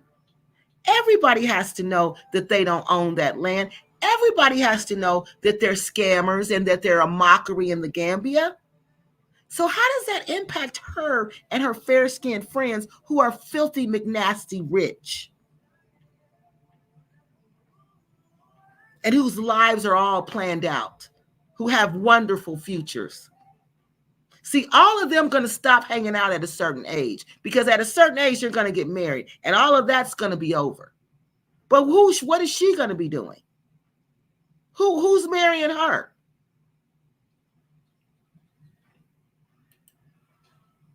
The fair-skinned people are Lebanese. I think I'll call them the fair-skinned people. Bag's kids never wanted to be around Gambians because the Lebanese have more money than the Gambians. They are prejudiced. But that's because they were around the poor Gambians. There's Gambians with money. The Gambians with money probably didn't want to be bothered with them. The fair-skinned people don't know. They don't know us like that. So they probably believed it until they got around her, and then they saw, oh, she ain't spending like we spending. She don't even have a car. I'm sure they have cars or access to nice vehicles. She doesn't have that. So very shortly, they're going to figure out she don't have the money that they have, and she's not our equal. The Lebanese prefer to be with, exactly. I know. The fair-skinned people want to be with the other fair-skinned people. That's their culture. And very, very, they do not, that group, they do not go out of their culture like that. They do not. So if they're going out of their culture, I don't know how true, I don't know how serious that is, or is that just for an adventure? Because usually those fair-skinned people are in a prearranged marriages. The fair-skinned people thinks her family has land and they may be able to get it. They don't know. They don't know, because they would know they don't. They probably know by now that they don't. I'm sure they know by now, because everybody knows by now they don't. In the beginning, I bet they thought they had land. But they know that nobody owns that land, because they don't even own the land. But I bet you the fair-skinned people have 99-year contracts, 99-year leases. Black Acres, I guarantee you they don't have no 99-year lease, because if they did, they would show us the paperwork.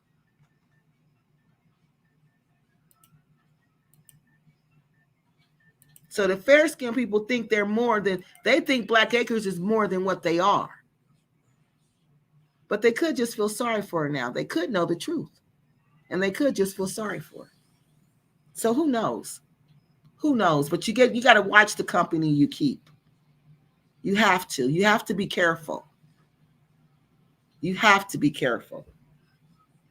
All right, y'all. That's all I have. Next week, we're going to talk about a story heavy paddle time told me about.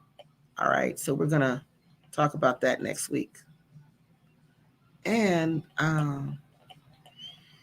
that's all I have, y'all. That was a lot of work to get that story out, but we did it. So you guys take care, and I will be right back at y'all next week, next Saturday. But I can give y'all a hint. We're going to talk about, I'm going to tell y'all. We're going to talk about the lady who passed away. She went to Haiti to be initiated into a voodoo sect, and she passed away. And guess how they're saying she passed away? The Sun said they changed the story they changed the story a couple times, but guess what they said? I think they said it was a heart attack or asthma. Now y'all tell me, what stories? How many stories have we heard that the woman has passed away from a heart attack or asthma? That's what they always say. This was another lady. She went to Haiti. This story's in Haiti. It's not in Gambia. Yeah, but and it's a Black lady too. But see, the good thing is some of the stories are making the national news. Okay, this is the lady from Ivory Coast. She made the national news. And this lady, well, not the national news, their local news. And this lady is also on the news also. But that doesn't mean that they're going to do anything, because, again, they can't go over there and investigate in other countries. So we're going to talk about that, and hopefully there'll be some more information by the time we talk about it next week. Yeah, it's sad. And why she went over there that's why I'm saying, why do you do stuff like that? That's not where you're from. That's not your views. That's not your belief. That's not your if your family's not from Haiti, why are you going to Haiti to be initiated in something that's Haitian? Why? All right, y'all. Let's get off here before I start talking again. All right, I will see y'all next week. Y'all have a wonderful evening and